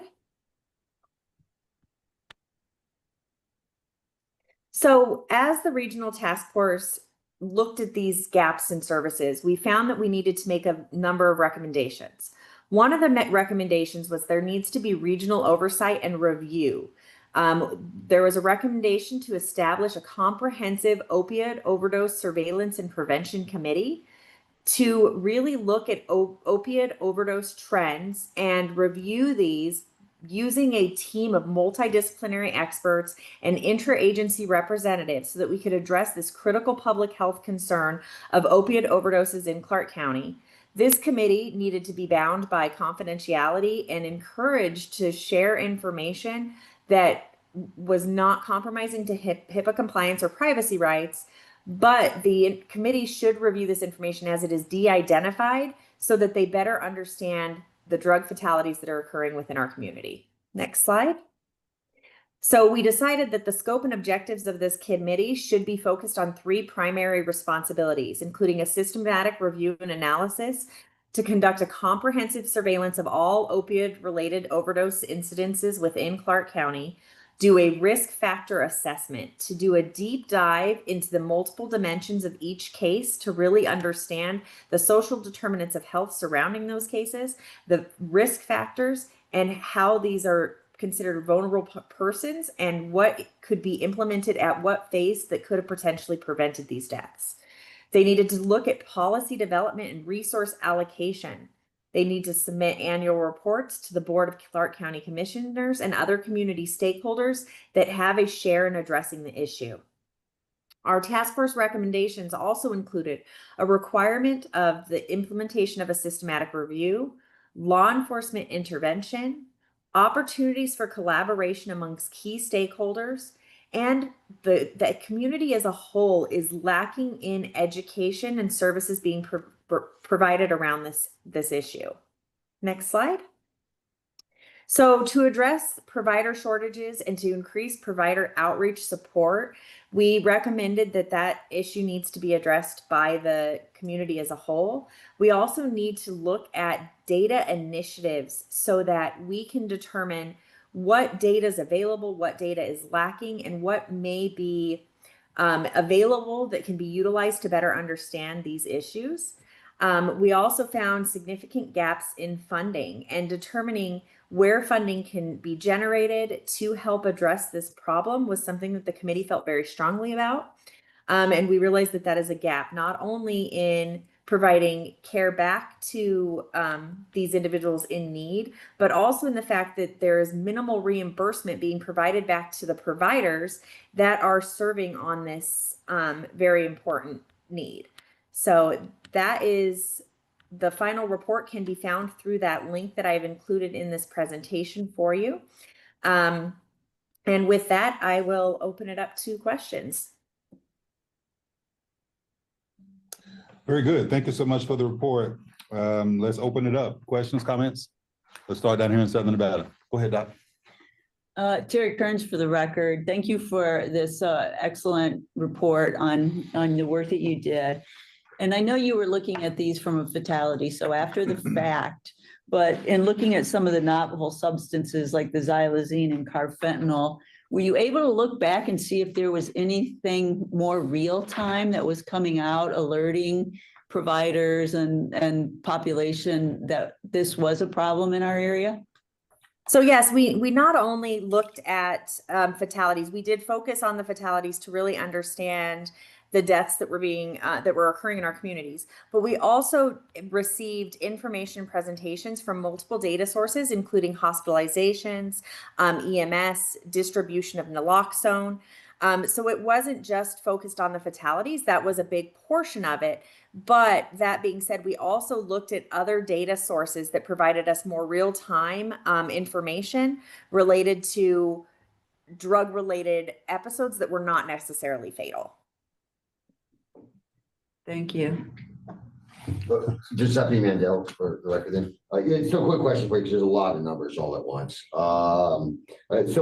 Just a simple question then. So the fatality related only, fatality related is not methamphetamine majority, it's just overdose, or is fentanyl still the #1 cause for fatality? First question. And second question, the fatalities due to fentanyl and overdose is does the number of housed versus unhoused people, which is greater? Is it still majority housed individuals that are fatal overdoses, and is fatal overdoses still fentanyl or opiate related overdoses fatal versus methamphetamine?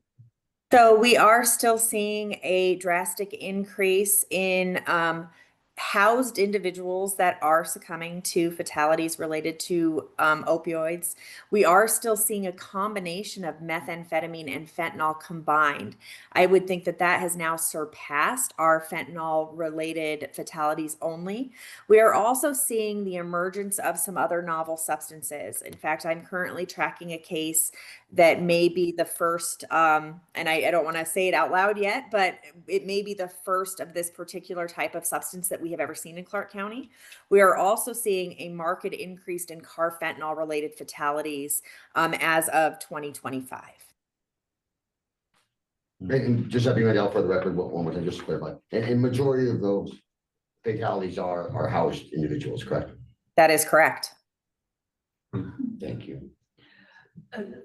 Dr. Dixon, for the record, carfentanil, is this coming into the area the same way regular fentanyl is coming in, or what's the story with carfentanil?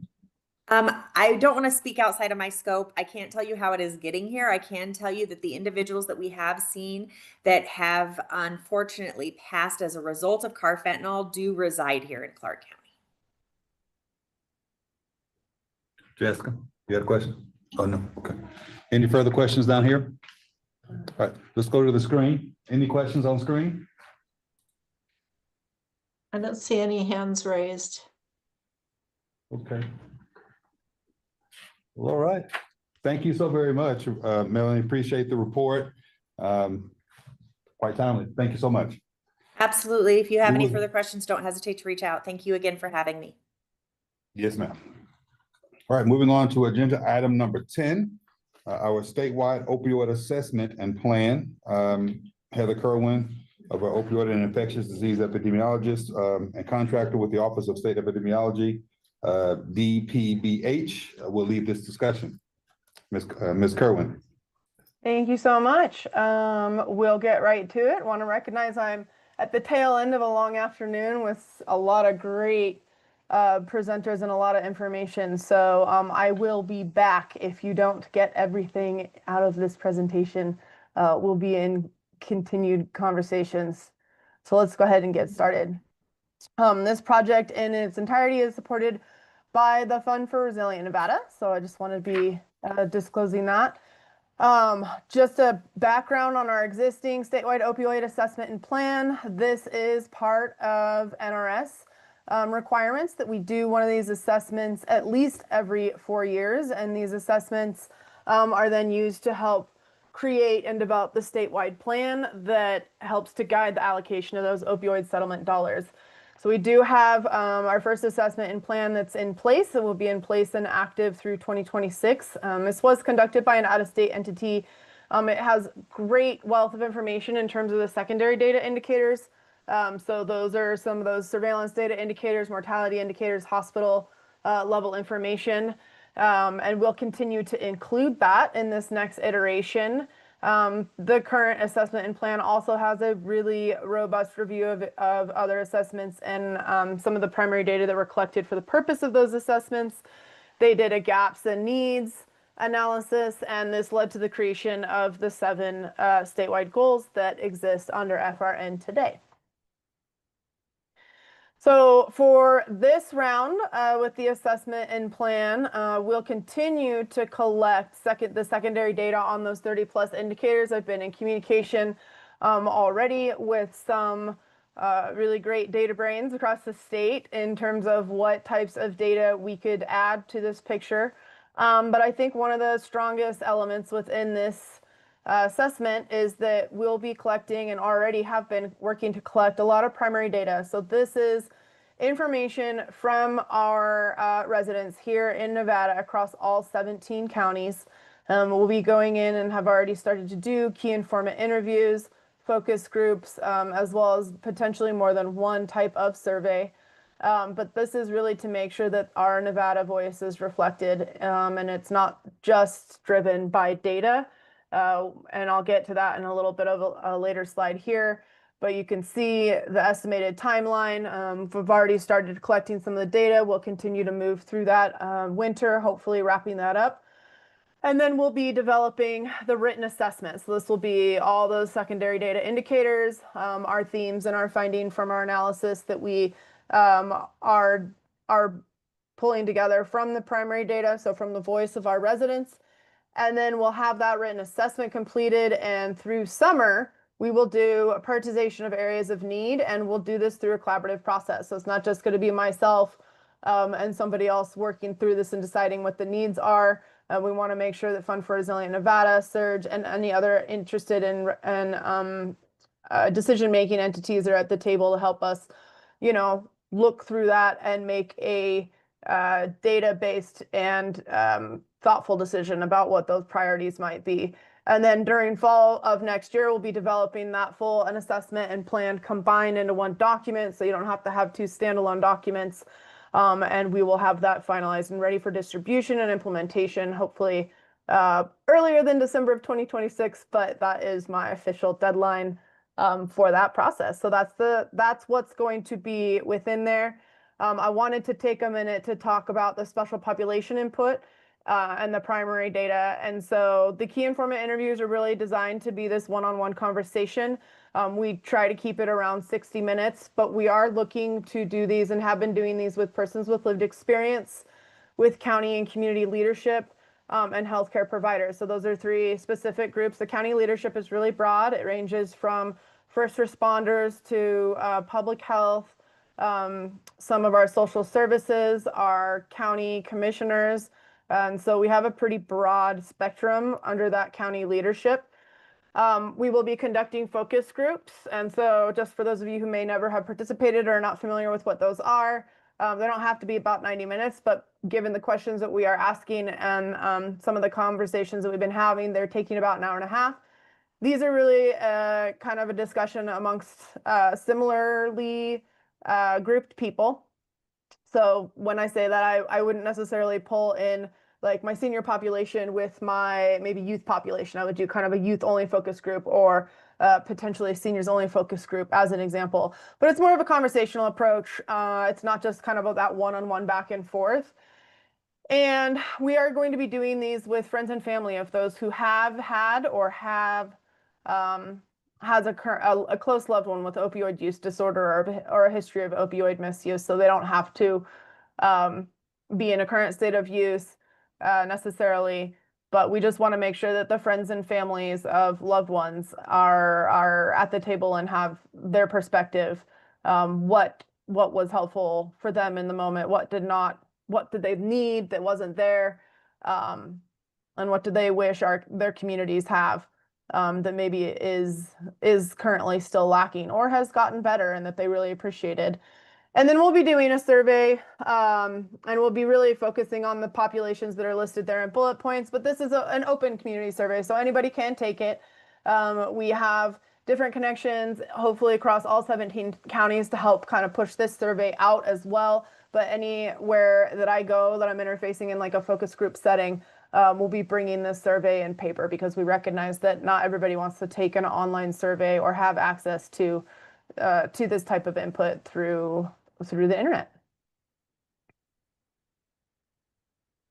And I just want to take a minute to recognize that this is an evidence-based practice. This community-based participatory research model is definitely stated there as a requirement.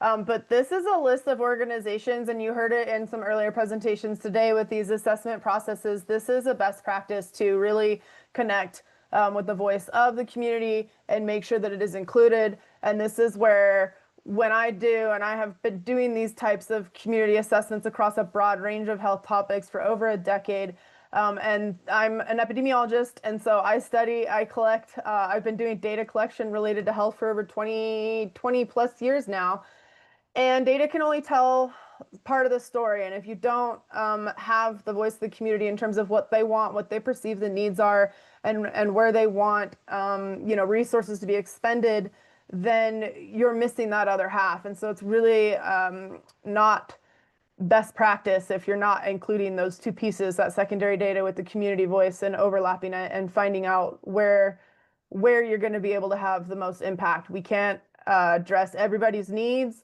and we have finite resources, but it's really about making that focus be what the community is also willing to get behind and further improve. So that's why I really wanted to kind of show this as all these different kinds of all these different organizations here have really adopted that assessment guiding into the planning and making sure that you're doing a lot of primary or as much primary data collection as possible. So, yep, next slide. In addition to this assessment process, and we've already been working with a few counties, so Washoe County and Elko County so far, that we'll want to be able to make sure that the data de-identified from residents of each community will be summarized in aggregate and provided in a county by county snapshot. So while this is a statewide assessment and a statewide plan, we want to make sure that counties have the ability to go look their own kind of county profile, if you will, up within this to see, where are these similarities, where are these differences, and we'll be hopefully being able to point that out in a comprehensive manner because every community in Nevada is different. And that's why we really want to make sure that we have representation from all 17 counties. We have offered to share our data collection protocols, so that includes the questions. So if counties want to ask that survey for their own county level assessment, they can absolutely just send that out and that resource will be available to them.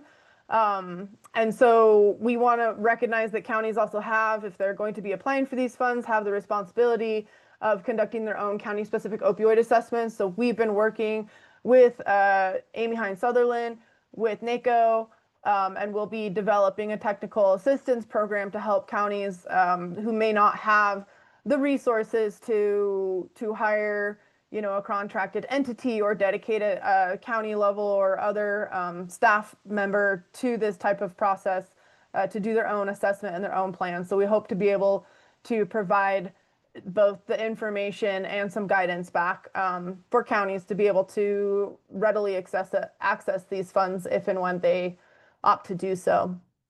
We're going to continue to align with the 7 existing goal areas. They are fairly broad in nature, but we will, through the assessment and prioritization process to develop the plan, identify some of the top 3 to 5 topic areas within each of those goals to help guide projects, programs, and policy that may then be implemented over the next 4-year iteration.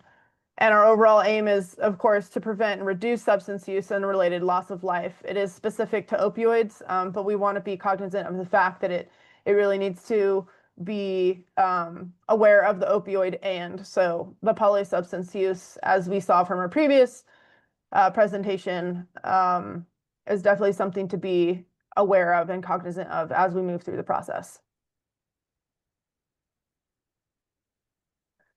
And so for our next steps is, in the future, when I come back to this group and FRN and other groups working to better the health of Nevadans, is that you provide feedback and recommendations related to this process. When we do reach out and maybe don't hear back, if there's people that you know that would really be a great voice and don't mind speaking to us or connecting us with organizations that help serve populations that we want to hear from, that might be something that we call to ask. And that we would really hope that you all encourage your own county leadership to connect and engage. I know there's several people on this committee that have already been in conversations with, maybe not necessarily as a formal key informant interview, but in terms of helping connect us to resources and information. And then just increase, the overall awareness for this updated assessment and plan. I think that, to echo Bill Teal's findings from his work in our rural communities, is that some of our, and not just in our rural communities, but also in our urban communities as well, that some of our leadership are just not necessarily aware of how to access this funding, or what they can potentially do with this funding and what types of projects and programs they might put forward. And so I think just by having the conversation, sometimes we're opening that avenue for curiosity and for further communication in the future, and hopefully doing it early enough so that there is time for them to put plans on paper and have it ready to go when the time comes. And then, of course, I want to be recognizing a lot of the work that we do. There's other organizations, right? We had a strategic plan presentation under behavioral health, and substance use is one of those areas under behavioral health. But to me, it's really important to be sharing priorities in planning documents and making sure that we're aware. So, when the SURG recommendations come out, I try and stay on top of those and aware of what the recommendations are, because if we can get behind a recommendation or show that this group also prioritizes similar recommendation, how can we help complement that without being completely duplicative is really important to me in all these processes.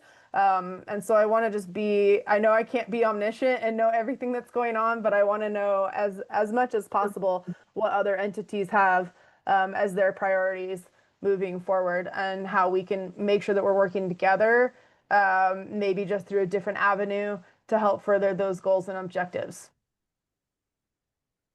And my contact information is there. I'm happy to take any questions that you might have. This is Terry in Las Vegas. Attorney General Chair Ford had to leave, so Vice Chair Shell will be taking over running the meeting. Thank you, Dr. Kearns. Steve Shell for the record. Heather, thank you so much for that great presentation. And yes, we'd like to open it up to our SURG members if anyone has any questions or comments. This is Jessica Johnson down in Las Vegas. Would it be all right to comment? Yes, please, Jessica. Thank you so much. Jessica Johnson for the record. Thank you for your presentation. Heather, always really wonderful to see you. I have two questions. One, I know part of your role is also focused on a syndemic plan for the state of Nevada, and I was wondering if you could speak to, are there how that would be intertwined? Is this part of the syndemic plan? Is it a separate plan that will also inform the syndemic plan? And then my second question is, aside from community-based participatory research, are you using any type of evidence-based framework to gather this data or understand kind of how we're reaching all the different facets of opioid overdose prevention, kind of rescue, treatment, and recovery? Thanks. Great question. So you bet. To answer your first one, because of the differing timelines, so I'm also leading our state's first syndemic plan. And for those of you who may not be aware, the syndemic plan is focused on kind of that intersection of infectious disease and substance use. So it's substance use broadly, and looks at HIV, sexually transmitted infections, viral hepatitis B and C, and then that substance use component. So it's not necessarily restricted to or focused on opioids as the center. That is a standalone and separate plan from this one, because this opioid assessment and plan is legislatively delineated as having a 4-year cycle, and kind of more narrowed focus in terms of opioids to help guide those funding dollars. The plans themselves will be 2 separate documents, but because the information that we are gathering and collecting from our populations that we really want to hear from have a lot of overlap, the information that we collect up to the point where we need to make, so the syndemic plan's on a different timeline, the information that we collect up to the point for that syndemic plan by the time we need to develop goals and objectives for that, we will be utilizing some of the thematic elements that we're finding from this, because especially with our populations with lived experience, that is of course one of the areas under the syndemic plan. So the information that we'll be looking at for both these plans include other assessments and other primary data collected. And so to answer your question, 2 separate documents, but up until those decision points need to be made and plans need to be written, that information will help to inform the development of that plan. And then aside from the community-based participatory research, in terms of a framework to gather the data, so we are looking for secondary data. We are pulling all of the same indicators that are still available to us from the initial assessment. And I have been working with others who are in the opioid related and substance use related areas to see if there's other indicators that we would that we would add to there that might have been missing from the first assessment. In terms of like a formal, are you talking like MAP process or those types of formal frameworks for secondary data, or did you have something else in mind? Yeah, thank you. Yeah, thanks for the opportunity, Jessica Johnson for the record. So really just trying to, I thank you for your response to my first question, and it sounds like you're using a mixed methods approach, which I mean, the strengths of both data collection will really benefit us, I think, as a state in terms of this plan and being led by community. I was just curious if in this assessment you had any type of community-based framework in terms of what you're looking at, or if it's more kind of a thematic analysis and letting that emerge from the information that you gather. Oh, okay. And you want to hear directly from the primary data collection aspect then? Sure. Is that your focus? Okay. So we went through the different components in NRS where it outlines, who and which entities, occupations, populations need to be included. And then we decided, well, is this type of a population like best suited to be served with like a focus group, a key informant interview, or is this something that we can do like a broad community survey based on? So that is kind of the different touch points for the primary data. When we go to pull the primary and secondary data together to do the crosswalking and development of priorities and ranking those priorities, there's a couple different methods that we can employ, and I will bring the information back on those methods. I've used like Hanlon ranking, where you basically categorize things according to severity, magnitude, trend. You pick different elements that you then do a scoring grid, and then you can really be more objective in nature when you go to apply a score. And you overlay that with what the themes arose from your different populations. And so we'll have a lot of different ways to slice and dice that primary data and the thematic findings. One of the requests for this assessment is to also stick, or at least to include, indicators that can be shown at a county level to really better understand what's happening in each of our unique geographic regions of our state, as opposed to just kind of using these the state numbers relative to US and see how much, we can do some drilling down for the counties. And that has in part to do with the county technical assistance that we want to be able to offer to counties as they embark on their own their own county opioid assessments and plans. So yes, it is mixed method. I'm not following necessarily like a MAP framework.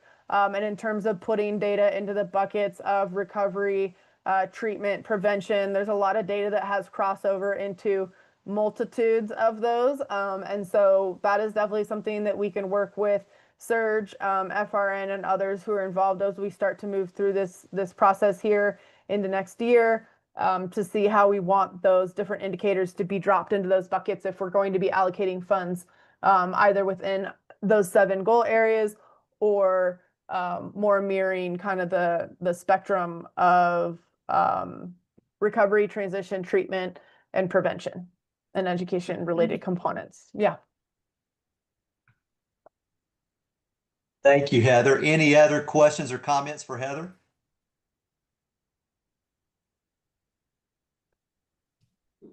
Okay, hearing and seeing none. Heather, thank you again for that great presentation, and we really appreciate you being here today.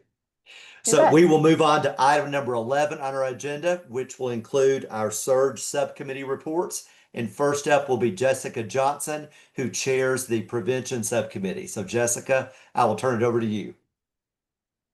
Thank you, Vice Chair. Hoping you can hear me okay. I'm in the back of the room. All right, wonderful. My voice is loud. Jessica Johnson for the record. Just some updates from our surge prevention subcommittee. So the last surge meeting, since the last larger surge committee meeting in July, the prevention subcommittee has had 2 meetings scheduled. We had one scheduled in August and one in September. The August meeting was held, but with 2 members in attendance. So unfortunately, we weren't able to establish quorum. So we did proceed with discussion only items covered. There was an excellent presentation on naloxone distribution in hospital emergency departments from the Nevada Board of Pharmacy, which the purpose of that presentation was to gain clarity on the regulations related to how naloxone could be dispersed, how community-based naloxone could be dispersed in hospitals, particularly in emergency rooms. And that presentation was offered to inform a recommendation that I had offered, the chair, previously provided and helped to refine. And then our September meeting we canceled that in order to provide members with additional time to prepare and refine recommendations. So we will meet again in November, our final meeting of the year. Happy to take any questions. And on the screen, you'll see a summary of kind of our year to date on the subcommittee. Any questions or comments for Jessica and the prevention subcommittee? Okay, Jessica, thank you for that great work. Next up is myself, Steve Shell. I chair the treatment and recovery subcommittee. And as Jessica just shared, our subcommittee has also been reviewing our progress on prior recommendations and still determining if we want to amend any of those recommendations and bring them forward to the full surge when that time comes and so forth. So still that is a work in progress. We've had some great presentations over our last few meetings. The first presentation listed there was regarding a recommendation that was made by our member Chelsea Cheatham. Her recommendation was to create a retrospective assessment and/or prospective study to assess the outcomes of patients following discharge from detox and examine mortality and overdose. And we had an incredible presentation by John Hamilton from Connecticut. He is with Liberation Programs, and he presented some very extensive data on their outcomes in Connecticut, where they've had a lot of great success. So that was a very helpful presentation. We also heard from John Firestone. He's executive director of the Life Change Center in Reno, and he presented on CFR 42 Part 8, which is regarding updating regulations for opioid treatment programs. And I'm forgetting the number of the bill, but there was actually success surrounding this in the last legislative session. Right after he presented to us, there was a bill that actually passed regarding enhancing the payment structure for opioid treatment programs. So that was a success. But nonetheless, something that we're considering related to some of our topics in our subcommittee. And then the third presentation was from our own Dr. Jose Maria Pardita Corona. He presented on trends and opportunities related to substance misuse treatment and also gave us some great ideas to consider as well for our subcommittee. Regarding our future presentations, they may include one on treatment modalities and then also another presentation related to Chelsea's recommendation on the retrospective assessment on the outcomes of patients. And I wanted to mention too, regarding Chelsea's recommendation, while we all know that there's already very useful data from Connecticut and other sources around the country, many of our subcommittee members think that it would be very helpful to drill down on our own outcomes in Nevada. So that is something we're continuing to vet within our subcommittee. And then we're also workshopping one other recommendation that I submitted, which is regarding figuring out how to support or incentivize hospitals around our state to provide peer support teams in the emergency rooms. Most insurance companies do not reimburse for peer support services, and hospitals find it very challenging financially to provide non-reimbursable services unless it's through a grant. So it would be great to figure out if there was a way to incentivize hospitals to be able to provide those teams. So that's another recommendation that we are currently workshopping. And that concludes our current work for the Treatment and Recovery Subcommittee. And I'll be glad to take any questions or if you have any comments. We have a comment here in Vegas. Oh, yes, Dr. Kearns. This is Jessica Johnson for the record. Thank you for the Treatment and Recovery Subcommittee update. I heard in a presentation last week that I think there was a new Medicaid code approved in the last legislative session for peers. That is the extent of my knowledge on it, but wanted to just bring that up. It sounds like that might be of interest, and I can connect with you offline on a presenter recommendation if appropriate. No, thank you so much for bringing that up, Jessica. That is true that there is the new code available, but I wanted to stress that we have a lot of other insurance companies that do not reimburse. So we're thankful that Medicaid has moved in that direction, but we still have so many other insurance companies that don't. But at least that does help though. But I'm very glad you brought that up. Thank you. Any other questions or comments for treatment and recovery? Okay, hearing none, we'll move on to Dr. Terry Kearns. She chairs the response subcommittee. So I'll hand it over to Dr. Kearns. Thank you, Vice Chair Shell. As no big surprise, the response subcommittee did as the other two committees, and we reviewed the progress on our prior recommendations to see if there were any that we wanted to bring forward again, or maybe to kind of drill down on those recommendations. As you can see on the slides, we had numerous presentations from a number of different groups, highlighting some of the topics that we were interested in getting updates on from prior recommendations, or also from getting new information on some of the recommendations we're working on. And you can move it to the next slide. Some of the future presentations are going to look at workforce. That's one of the things, as some of the other committees also are interested in. And then defining recidivism and desistance.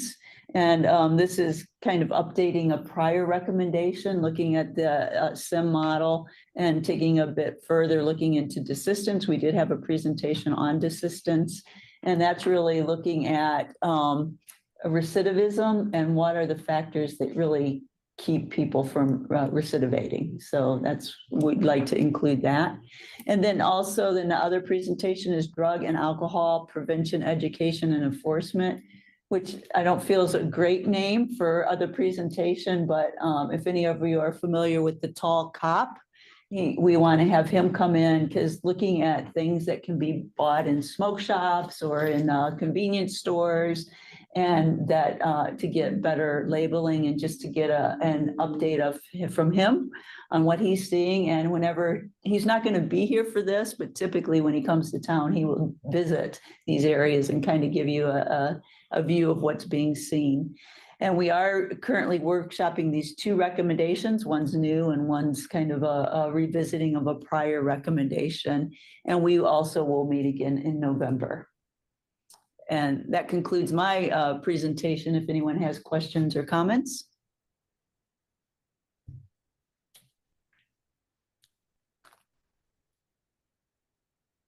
Okay, hearing that we don't have any questions or comments for Dr. Kearns, thank you, Dr. Kearns, for your great work on the response subcommittee as well. So thank you. Moving on to item number 12 on our agenda. This is for possible action. This is possible approval of our 2025 SURG progress report template. So I will turn it over to Laura Hale from SEI. And as you will see, Kelly is screen sharing the report template, as you should all be able to see. Thank you, Chair Shell. We can go ahead and move on. We do have a lovely new cover that Crystal designed, so much more exciting than our former cover. And go down to the next page, Kelly, if you could. So on the next page, please.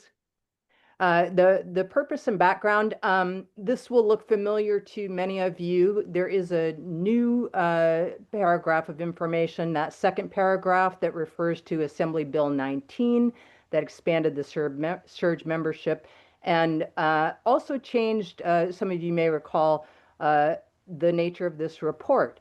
Because it's going to be pushed to August for the SURG recommendations, this particular report that will be due in January will include, does not include the recommendations. Sorry, I was watching the highlights, but anyway, this report is just going to be kind of a summary of the work that the SURG has undertaken and some of the legislation that has been enacted and some of the activities that have been in response to SURG recommendations. So that's kind of it in a nutshell. We will retain this information about the structure of the subcommittees, just as kind of a grounding for people who may not be familiar with this report from previous versions.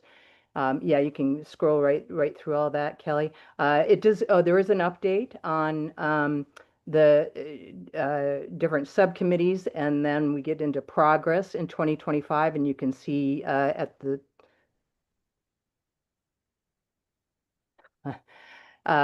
so the progress in 2025, you can see by month with the quarterly meetings of the full SURG, and that just reiterates the topics that were presented.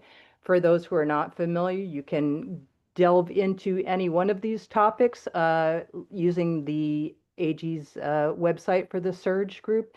So all the details are there in both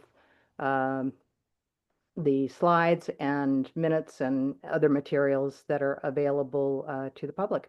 And then if you scroll down to the next page in the subcommittee progress, you can see by subcommittee all of those level presentations that were given and what future presentations may are still planned, some of which we just heard about.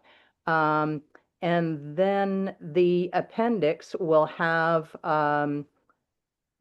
the prior recommendations and the status of those, which we get primarily from Department of Human Services. And of course, now that will include the Nevada Health Authority. Related legislation, we'll include that in the appendix. And then the SURG membership structure and activities. And of course, the information regarding the opioid settlement funds. If folks have any questions about that, or if you have other things that you think we should include, you'll have time. You can suggest those now, or we won't be submitting this until January, and we will bring it back to the SURG for approval before submission. So there is time if people have suggestions for other things they'd like to see. We would certainly try to add those in, and I'm happy to take any questions or comments. Any questions or comments for Laura? I see Dr. Holmes with her hand raised. Yes, thank you guys so much. And how strange to see this different formatting with it not including recommendations like the August due date. Wow. Laura, you mentioned when you were going through this with us on page 5 that all of the backup materials available on the AG's website. And I think that that's like super important to note. And I know you guys have that on page 2 in the purpose. So I'm wondering if there's a way, just add a sentence in there, like to reiterate, if you want to do a deeper dive into any of these things, that you can go to that link. Because I'm not sure between page 2 and page 5 if there might be that connection for anybody perusing.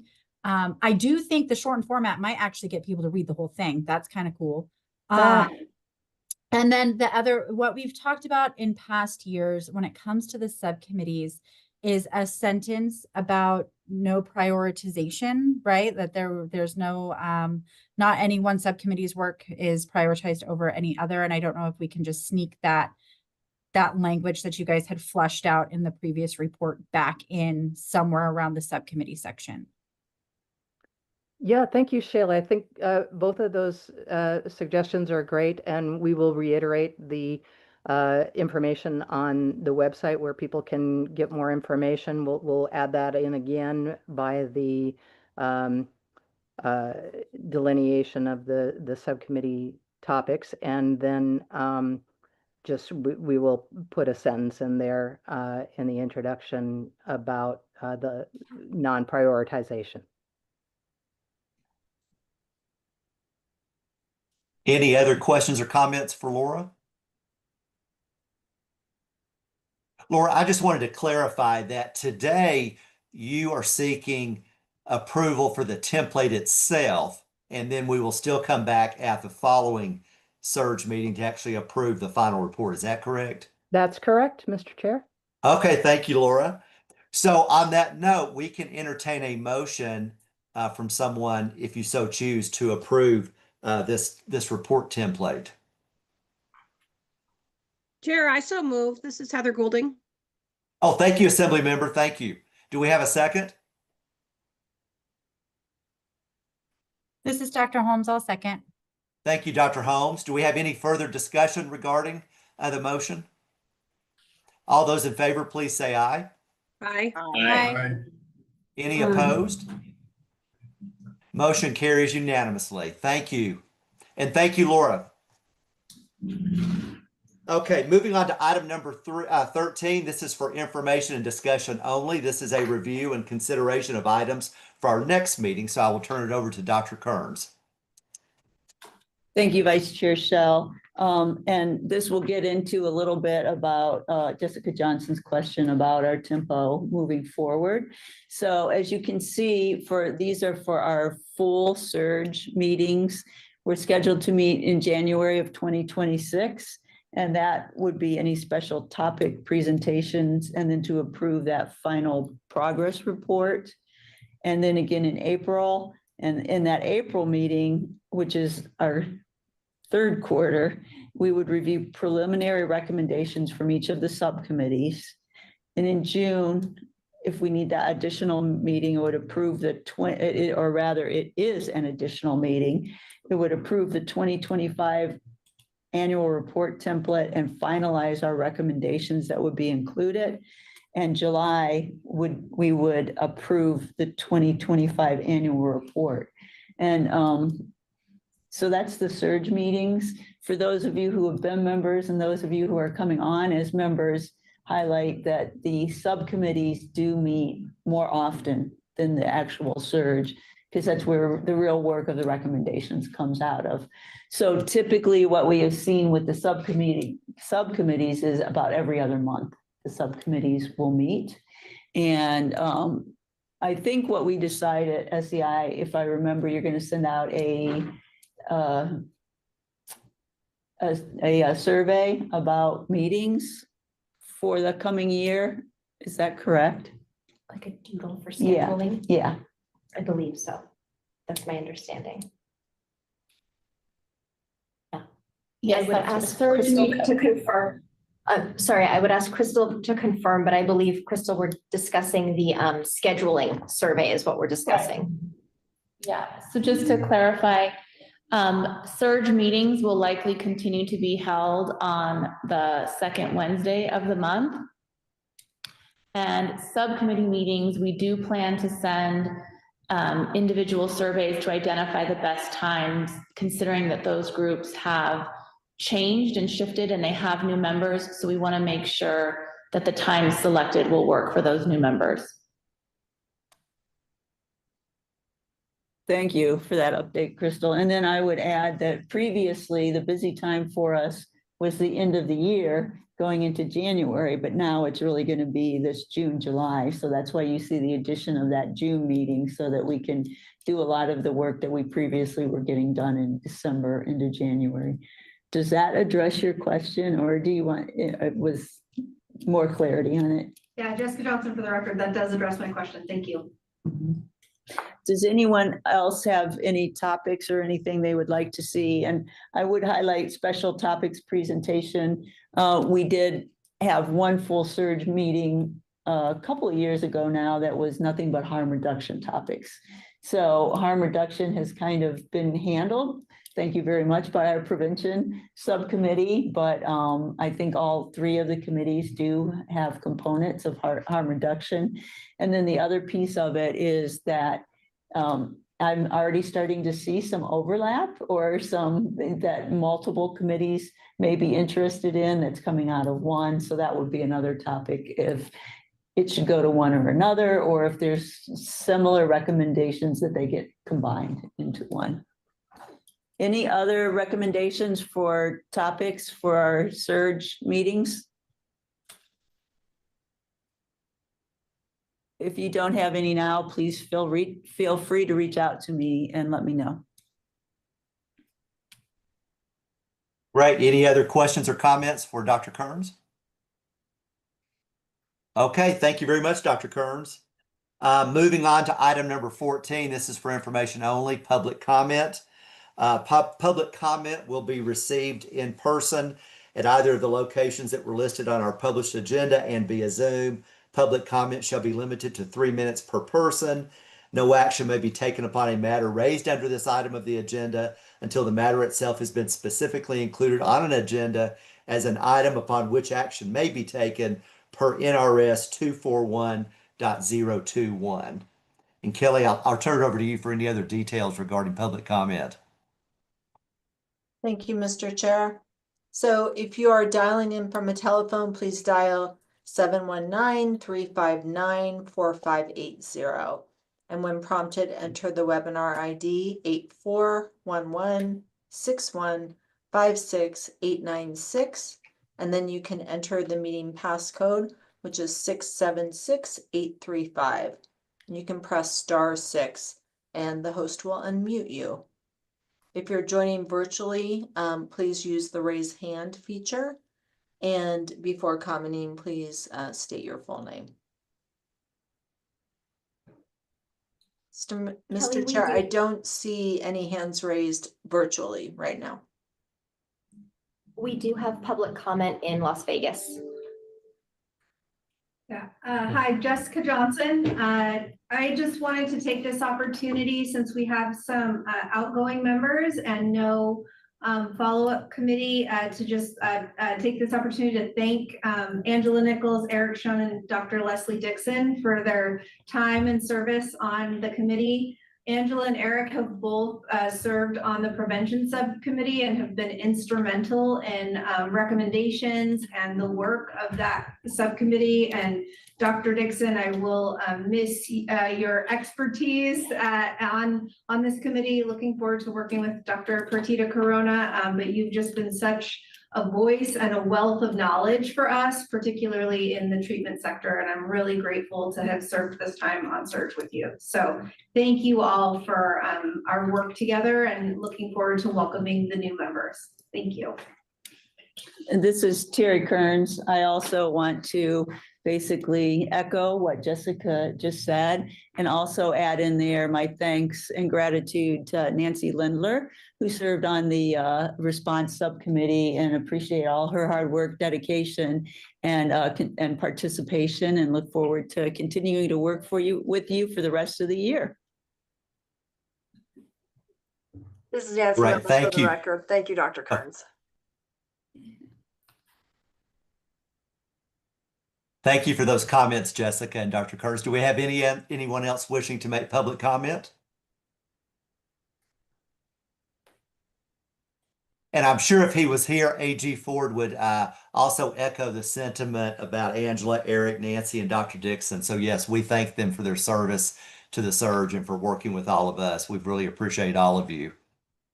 So that will conclude public comment. We'll move on to item number 15, which is adjournment. We will conclude today's meeting and look forward to seeing everyone at the next full surge meeting. So until then, please take care and have a good evening. Thank you all. Thanks. Thank you.